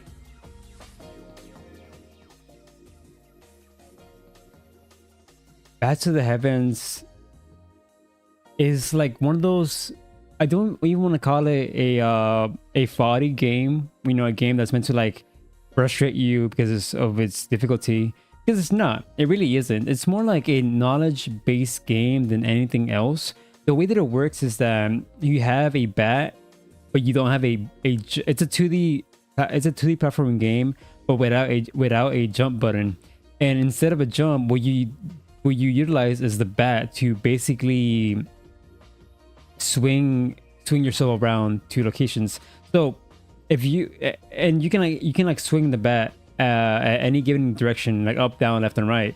And if you swing the bat on the floor, that allows you to basically do a little hop. And you can hold the bat as well to have an increase in power. And the stronger the longer you hold it, the stronger the attack, the longer the jump will be. And the thing is, though, when you're in midair, your sense of movement disappears entirely. You cannot maneuver yourself in the air. The only way for you to move while in the air is to swing the bat as you're you're airborne, to give yourself a bit of like momentum. So you basically utilize the momentum of those swings, depending on the direction you're aiming for, to give you a to move left and right. And it creates this like interesting way on how you tackle puzzles, because you're essentially just utilizing the inertia of your strikes. And like, let's say you fall, you like jump down a cliff of some kind that's like very high up, and if you manage to time your strike on the floor as you're landing, that will basically enhance your jumping, double the speed and double the height as well, because you're utilizing the inertia of the initial jump into the strike, which doubles the the jump. And I find that really fascinating. And the way that the puzzles revolve around this concept is like, it's amazing. And it is very tight. It does require you to be patient and look at your surroundings and break and like think outside the box using the physics of the game's physics. And then on top of that, it also has a cool ass style. Like, I love the pastel coloring of the game. It has like this like paper texture background as well, and like the noise grain as well. And like the design of the characters are very like chibi and cute like, which I fucking adore. And I just wish we knew more of the characters, because they have a very cool, distinct design to them, and only for you to like not see them at all. Like, the most random character can have a cool, distinct design and a bit of like dialogue, and that's it. And they just disappear from the game entirely, which is a shame, because I wish we got to like learn more about the side characters, because they do look, interesting. And like, this game is just like, is developed by one person entirely. Like, the coding, the level designing, the music is made entirely by one person, and that's like, to me, really fucking impressive. I would never like not praise when a game is developed by one person team. Yeah, maybe in the future it'll probably get bumped up a bit higher. I'll probably even stream it. But as of now, I'll put it on number 5, underneath the Valley of Sacred Beginnings.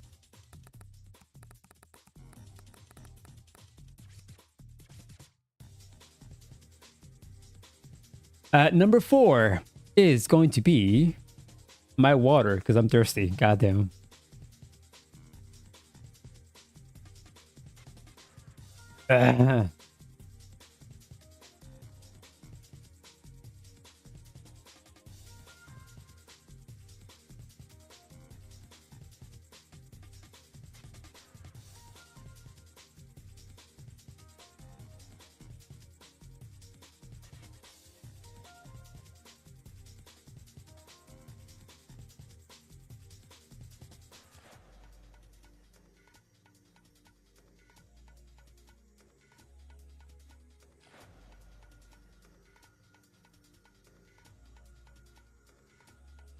Hmm.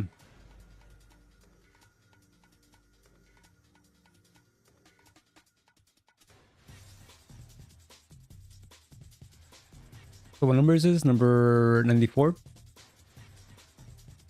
Yeah, the one that sticks out to me the most is One Step from Eden. Let me do a little quick sweep one more time. Nah.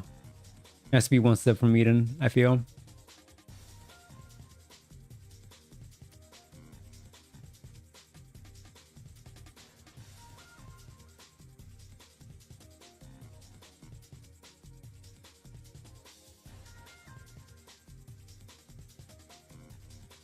But that's hard because the thing about this game is that I feel like I feel the need to return to it and play some more of it. And like I've spent 20 hours in this game already, but I still feel like I sometimes I get this craving to like jump back into it and like play some more of it. And I can't really say the same for a lot of these games.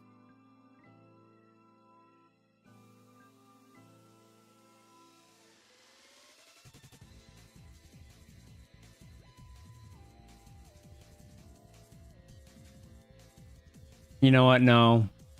I think it's going to be Gravity Circuit that's going to go next. Gravity Circuit, to me, is probably one of the best Mega Man-like experiences that I've played. And, you know, granted, I have not played that many because I'm just not too big on Mega Man-like games to begin with. But I think the reason what makes this game so unique and so special compared to all its other clones is that it doesn't try to replicate Mega Man as a one-to-one gameplay way, because it doesn't even have a traditional gun buster gun mechanic. Instead, what you use is your hands, which become like these weird hook shot arms, and you're basically able to like grab onto like floors and like ceilings and like enemies and like swing around from one area to the next, and it creates a sense of like speed that I think no Mega Man game could ever capture.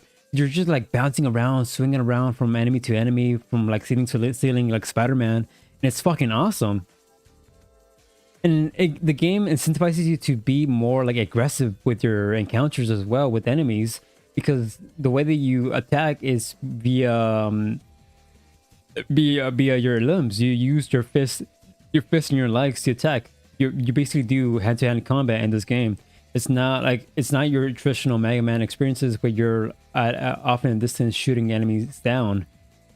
And I fucking adore that. I love the sense of speed and the sense of like power that you feel when you're like just going through, when you're like blasting through a level. And like it's one of those games that I do think about a lot, and I do find myself wanting to replay it more. And like even me talking about it makes me want to not like put it on number 94. But then like I think about this certain, like I can't think of, like there's no specific moments in the game that really stands out to me. It's just like the overall experience is it's on the more positive side of things. And like that's great. The game left a positive impression on me, but I can't pinpoint any particular moments of that game that stands out to me. It's just like an overall good time all around. And like I do think I will come back to this game down the line and replay it just because I liked it that much. But as of now, I think I'll put it under 94. Gravity Circuit.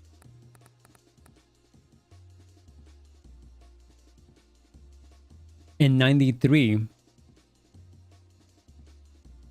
I think it's going to be an easy one. I think it's gonna have to be Mad Rat Dead.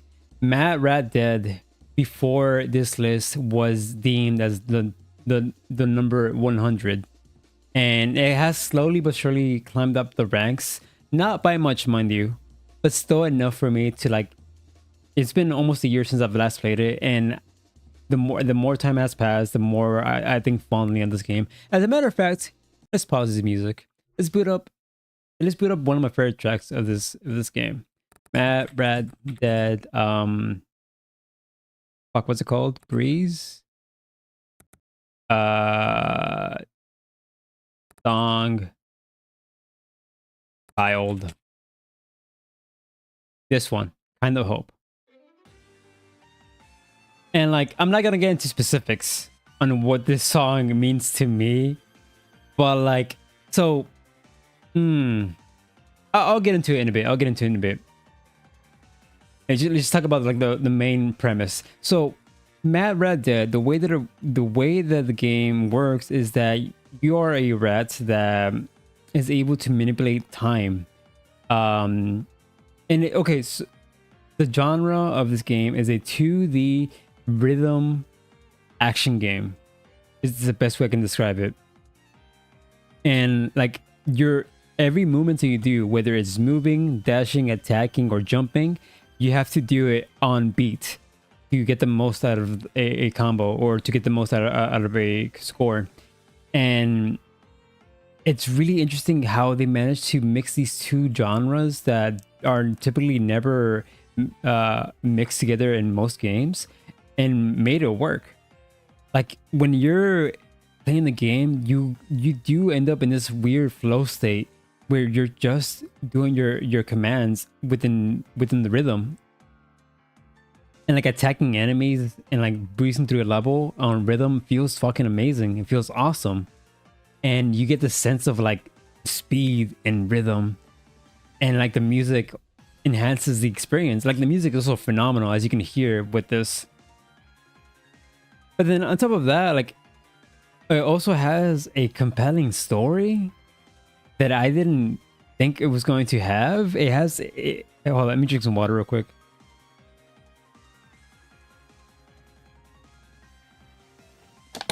Because the story basically starts off as like Matt Rad, his entire life has been in cage as a lab rat, and all he's ever known was the enclosement of the cage, of his cage, and being experimented all his entire life. That's his entire existence. That's all he's ever known. And at the very tail end game of his life, he becomes resentful, and he gets a second chance because of some like god divine, shenanigans that happens.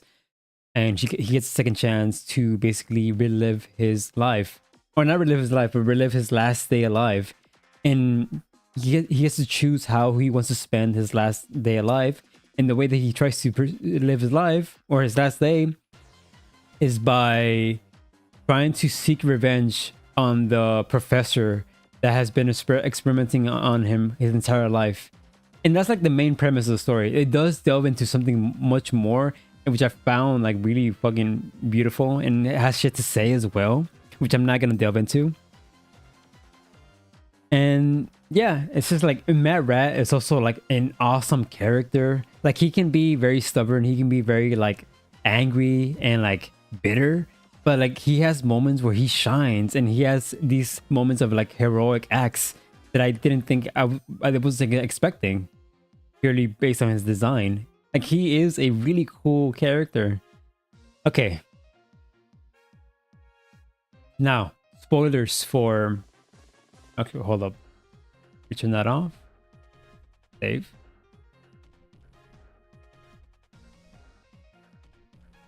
Let me open this.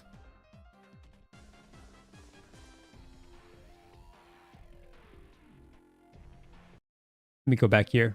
Yeah. All right. Spoilers for Matt Rad Dead coming in 3, 2, 1. So the reason why Mad Rat Dead is able to control time is because he was granted a second chance by Rat God, or God Rat. I forget the naming convention of that character. She's basically the god of rats, and that's the image that he tries to sell you. But then it turns out that no, she's not some divine higher entity. She's actually a parasite that got injected into you when the heart implants got implanted into Mad Rat, and is trying to survive of the kindness and well-beings of like Mad Rat, I believe. And like, and then, like that's cool and all, and it does a lot of cool things at the very end, where actually, nah, I don't even want to delve into that. But like the spoiler aspect that I want to delve into is this specific level right here, Kind of Hope. Well, this is the name of the song, but the song that this level plays in, the level that this song plays in, it's basically okay. So how it works is that prior to the level prior to this level consisted of you going to the city. You're traveling from the laboratory into the city, and the level is like constantly at odds with you because there's this constant gust of wind that's pushing you back, and it's like halting you and halting you from progressing even further, and it's slowing you down. And you have to constantly time your movement and rhythm with the gust of winds trying to blow you back. It's like this whole ordeal of like you're just fighting with the weather and just trying to reach the city. And when you reach the city, what ends up happening is that you encounter this little girl who's playing in the near the streets, and she gets ran over and dies. Matt Rat witnesses this, and he basically reverts back in time.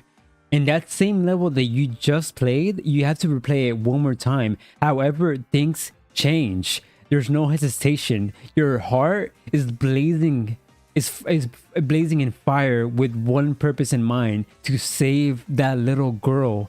And the way the level changes, the level design is exactly the same, but with one minor difference in mind. The wind is no longer at odds with you. It's in fact helping you move along even faster. The wind is pushing you along the level, and you're speeding through the level because of the wind. So it's like this whole thematic scene where the world itself is trying to help you help this little girl to survive, to not get ran over. And it's just like this beautiful moment that I still think about to this day, you know. It's like one of the many instances where I'm like, damn, this fucking character rules, man. He's so cool. But yeah, that's all I have. Me remove this. That's all I had to say about Mad Rat Dead. It's a phenomenal game. The game itself is really cool. It has the sense of style as well, and the aesthetics is really cool. The music is phenomenal. The boss battles, while not great, is still very appreciated. I like this game a lot. And maybe I'll play it again, because I never got to experience the EX versions of the songs. Because each songs they have an EX version, which basically becomes a remix, harder rendition of the tracks, which I never got to experience. And I would be like so down to experience that just because I like the game that much. But yeah, that's Mad Rat Dead. At number 93.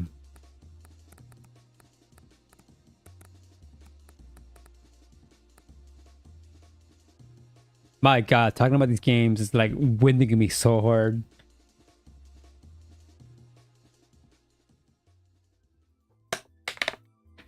I'm gonna throw this onto her as well. Testing. All right, my God, if I wasn't talking for all that, I would have been so sad.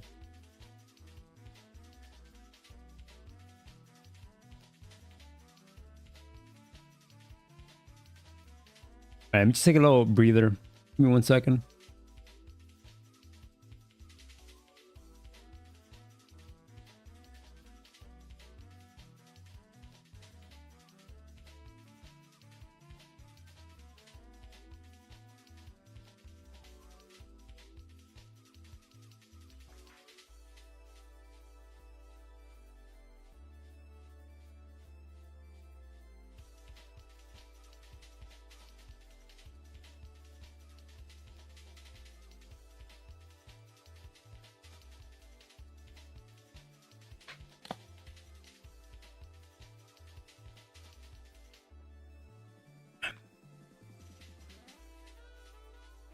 I'm watching on my pan dulce, which is like sugar bread. I think it's, I don't know how to describe it in English, but it's pan dulce.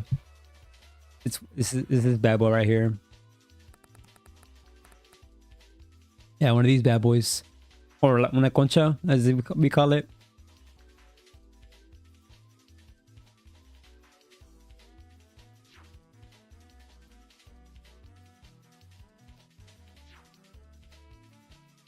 Okay. At number 92. Let me see.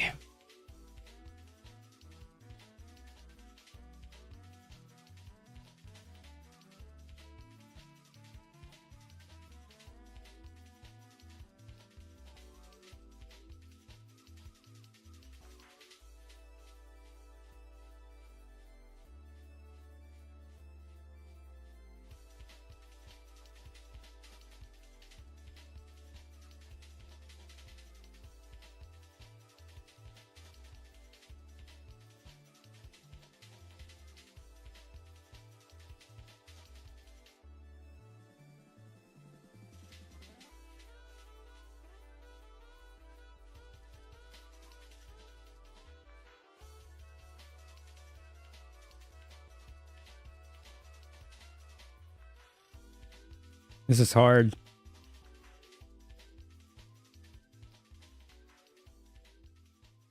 I'm looking at One Step from Eden.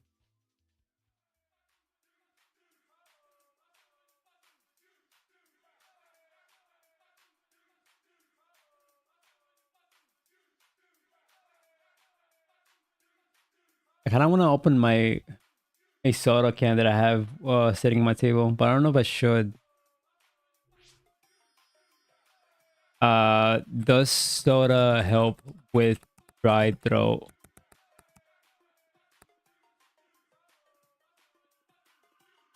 God damn it. Because my throat is kind of like, it feels kind of sore while this talking. I'm not used to talking for a long period of times like this.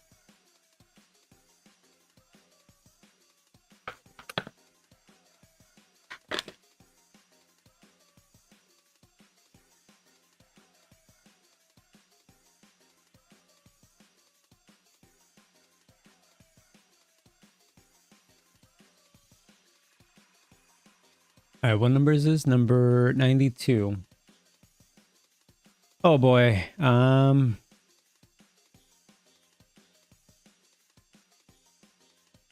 I'm looking at One Step from Eden. I'm looking at this guy.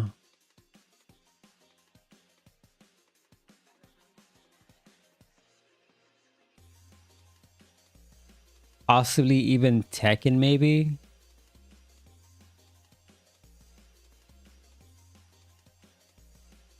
No, but then again, man, hold up.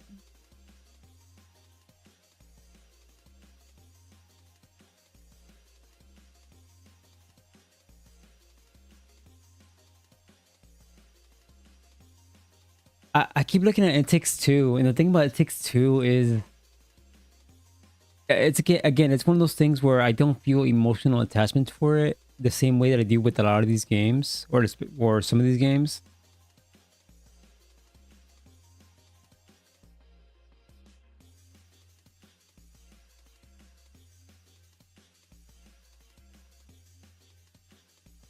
But like, fuck, man, It Takes Two is a really, really cool game, though.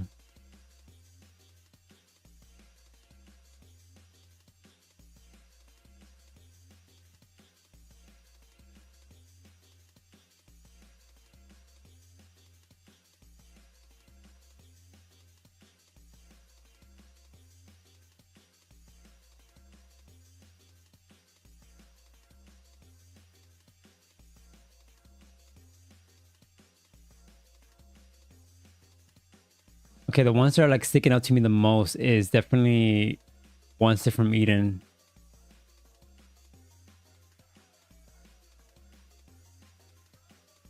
I think it's gonna be One Step from Eden. And like, it's crazy to me because One Step to Eden is a game that I still think about because of how addicting it is. One Step from Eden, for those that are not aware, is basically a Mega Man EXE format of gameplay. And if you don't know what that is basically a grid-based PvP, player versus player format. Actually, I can't even describe it. Let me just boot up some gameplay, as a matter of fact.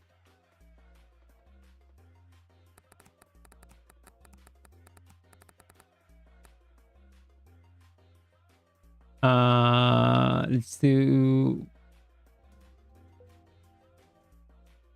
No, but I want one with the main character.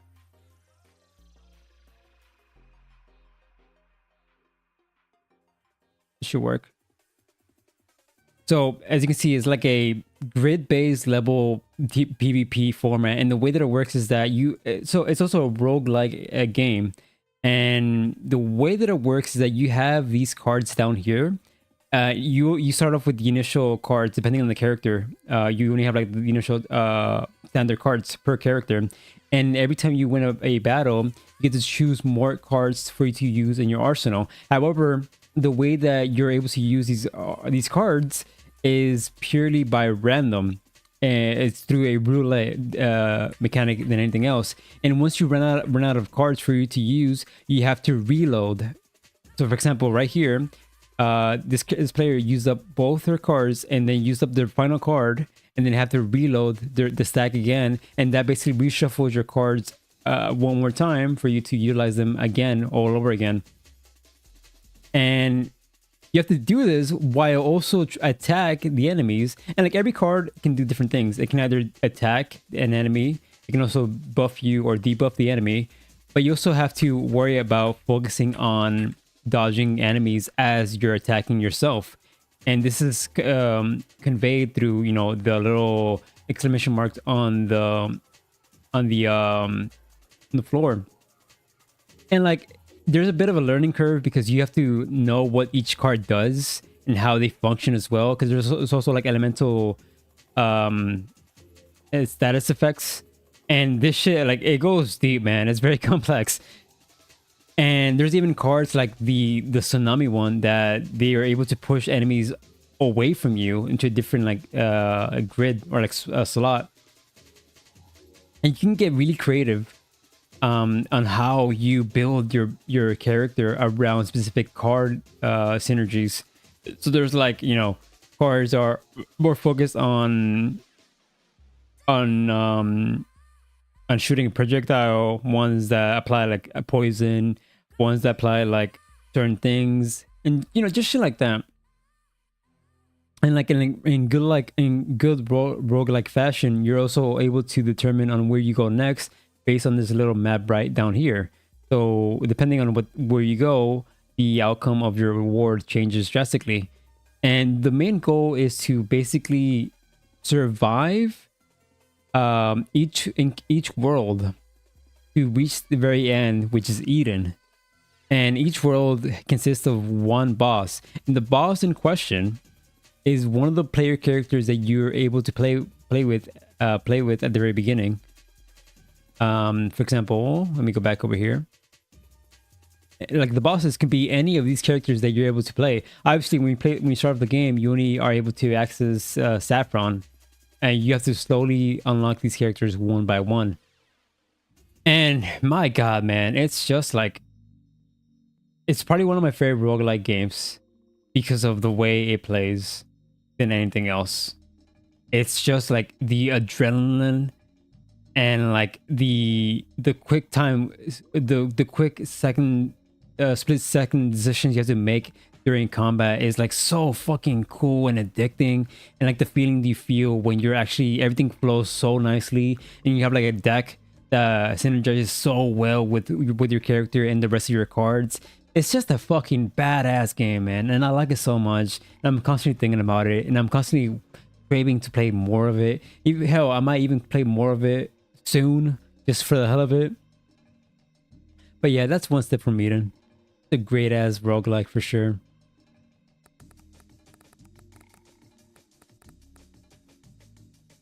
At number 92.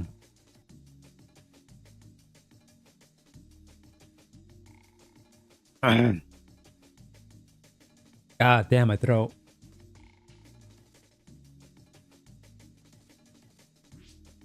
Throat hurts for talking.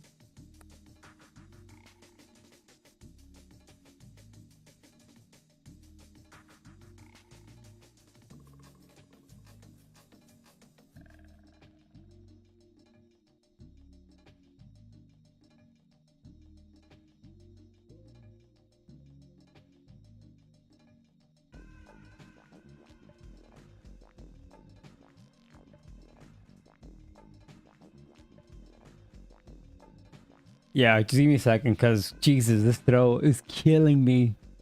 We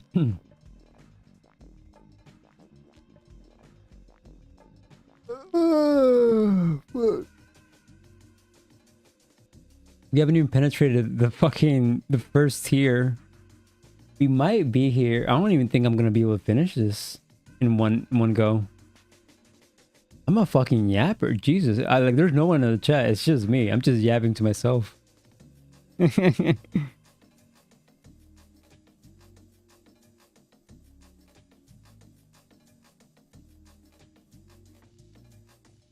let me see. What dudes a strain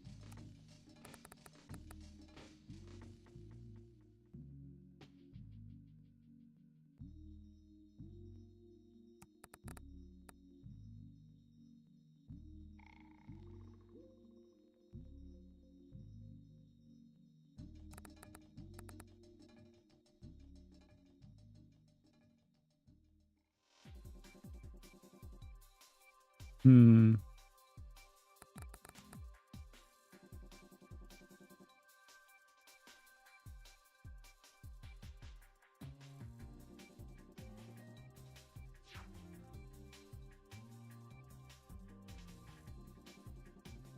I wish I can keep going, but like my throat is like killing me. I might have to take another break in a bit. Let me just do 91 and then I'll take a little break.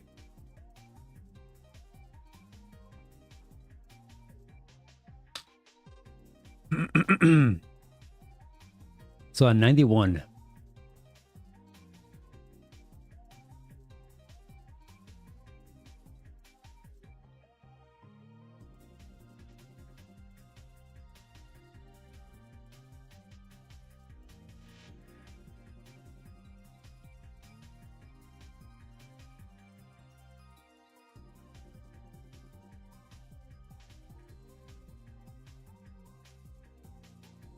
All right, let me bring down some games that I think I might be getting cut out soon. Let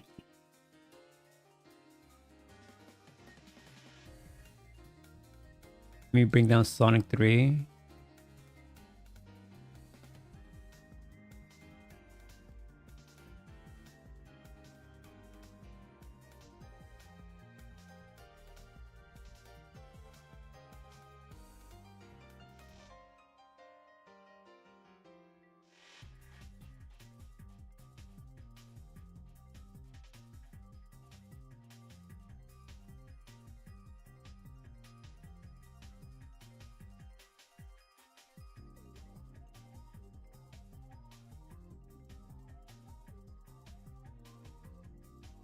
I'm surprised if Escape 3 has gone this far.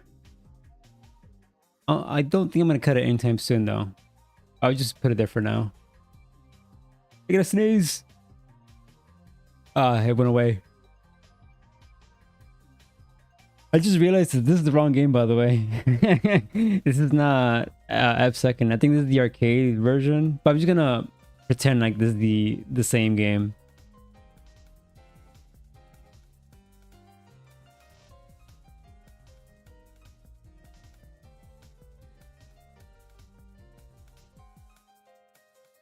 I think Sakura Wars might... Maybe not. Well, I don't know. We'll see. I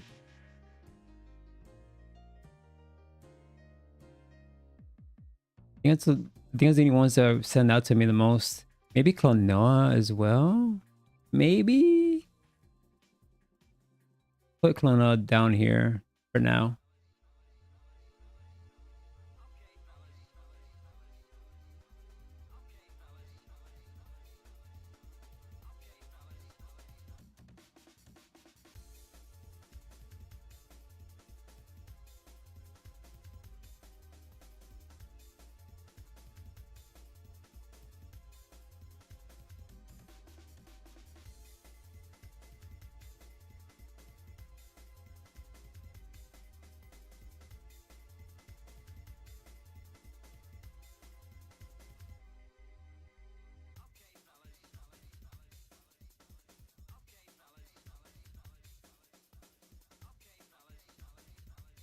Wait, what number is this? 91. I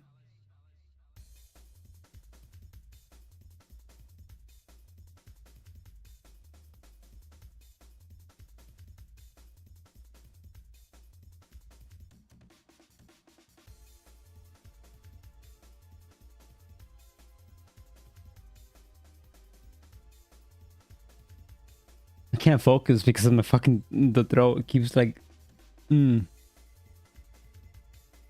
I get it. One more game and then I'll call it for sure.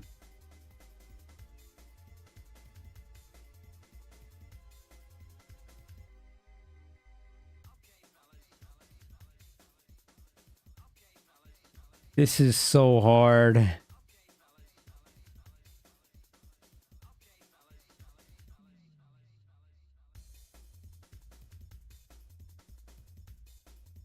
I think it's... I'm like eyeing Tekken 5 so hard right now. I think it's gonna be Tekken 5. which is very fitting at the very top of the Valley of Sacred Beginnings, because Tekken 5, Marvel vs. Capcom 2, maybe my introduction to 2D fighting games. I think Tekken 5 specifically expanded on those feelings. It was like the first fighting game where I actually felt decent at, and I felt so enamored by like the characters in the story as well. And you know, to preface, Tekken 5 wasn't my first Tekken game. My first Tekken game was a toss up between either Tekken Tag 1 or Tekken 4. I don't know which came first though, because it's just a blur in my memory. It's one of those two for sure. Tekken 5 I played after. But even then, like Tekken 5 is the one that I became the most attached to, the most, for sure. And like it's just one of those games where I just have so many fond memories playing this game with my brother, or playing this game with like a bunch of friends as well. Because Tekken, I felt like Tekken was one of those games that everyone knew and everyone owned. At least one of your friends knew or owned this game, and you just have like more opportunities to play this game at any when you visited someone's house. And it just like allowed me to play, because playing games as a kid with other people was a rare occurrence for me. I didn't play games with people because a lot of people didn't play games uh, in my immediate surroundings, unless there were games like Grand Theft Auto or like Call of Duty or Tekken, stuff like that. And I think it's because of the Tekken, it just gave me the opportunity to play a game with other people. But even then, it's like, man, like I still think of the opening of Tekken 5, the sparking opening where you see Asuka jumping down from a building while riding her bicycle, save a cat. And like that scene is like burned into my memory even to this day. Or like when Lei Fong is killing Asuka's mentor, I forget his name, and he just basically breaks a tree trunk with his like fist, which puts emphasis on how strong. As a matter of fact, let's just watch it real quick.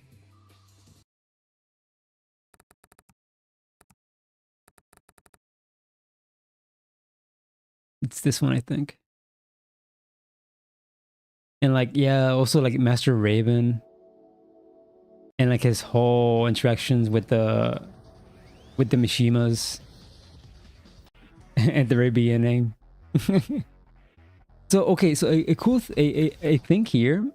I for the longest time, I thought that these two, Heihachi and Kazuya, were sleeping in this location, and they were just waking up, like they got awoken because of the commotion that was happening.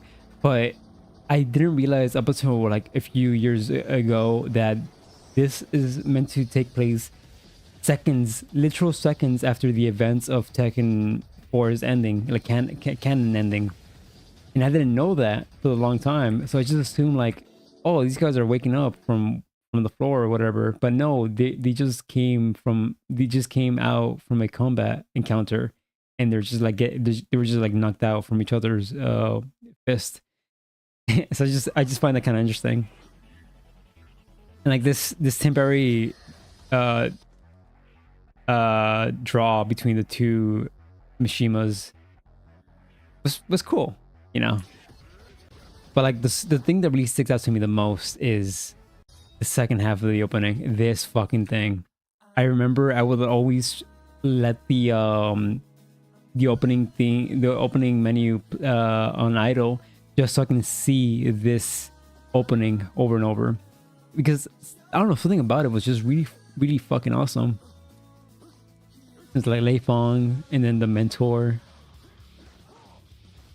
and then when the beat drops as he's like attacking the mentor and breaking the tree trunk, like that shit is ingrained in my memory, you know. Let me see if I can find it. And then Steve Fox and his like rivalry with Horang. Horang was my main. Asuka and Horang were my both my mains.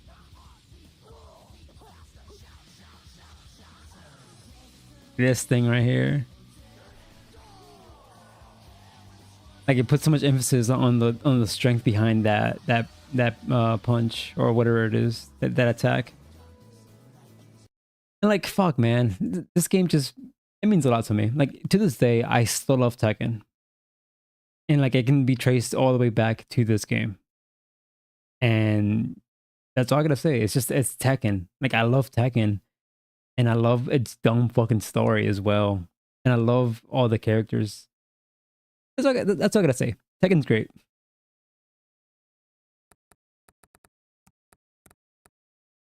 Woo! Damn, dude.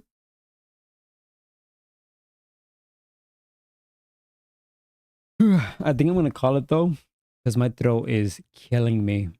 I can't speak as loudly anymore. I'll probably resume this stream tomorrow, depending on how my throat feels by then. But for now, I'm gonna end it off there. We did a lot though. We did a lot. We managed to trim down the first 10 and then the additional 15. Jesus Christ, I have hiccups. But yeah, thank you all so much for watching. Everyone who stopped by, even for a moment, I appreciate you. I appreciate you. Even if even lurkers who are not chatting in the chat, I still appreciate you for being here and listening to me rambling and yapping. That's gonna be it for this stream. I'll probably stream again tomorrow, depending on how I feel. But yeah, I'll see you guys around. Take care. Bye bye.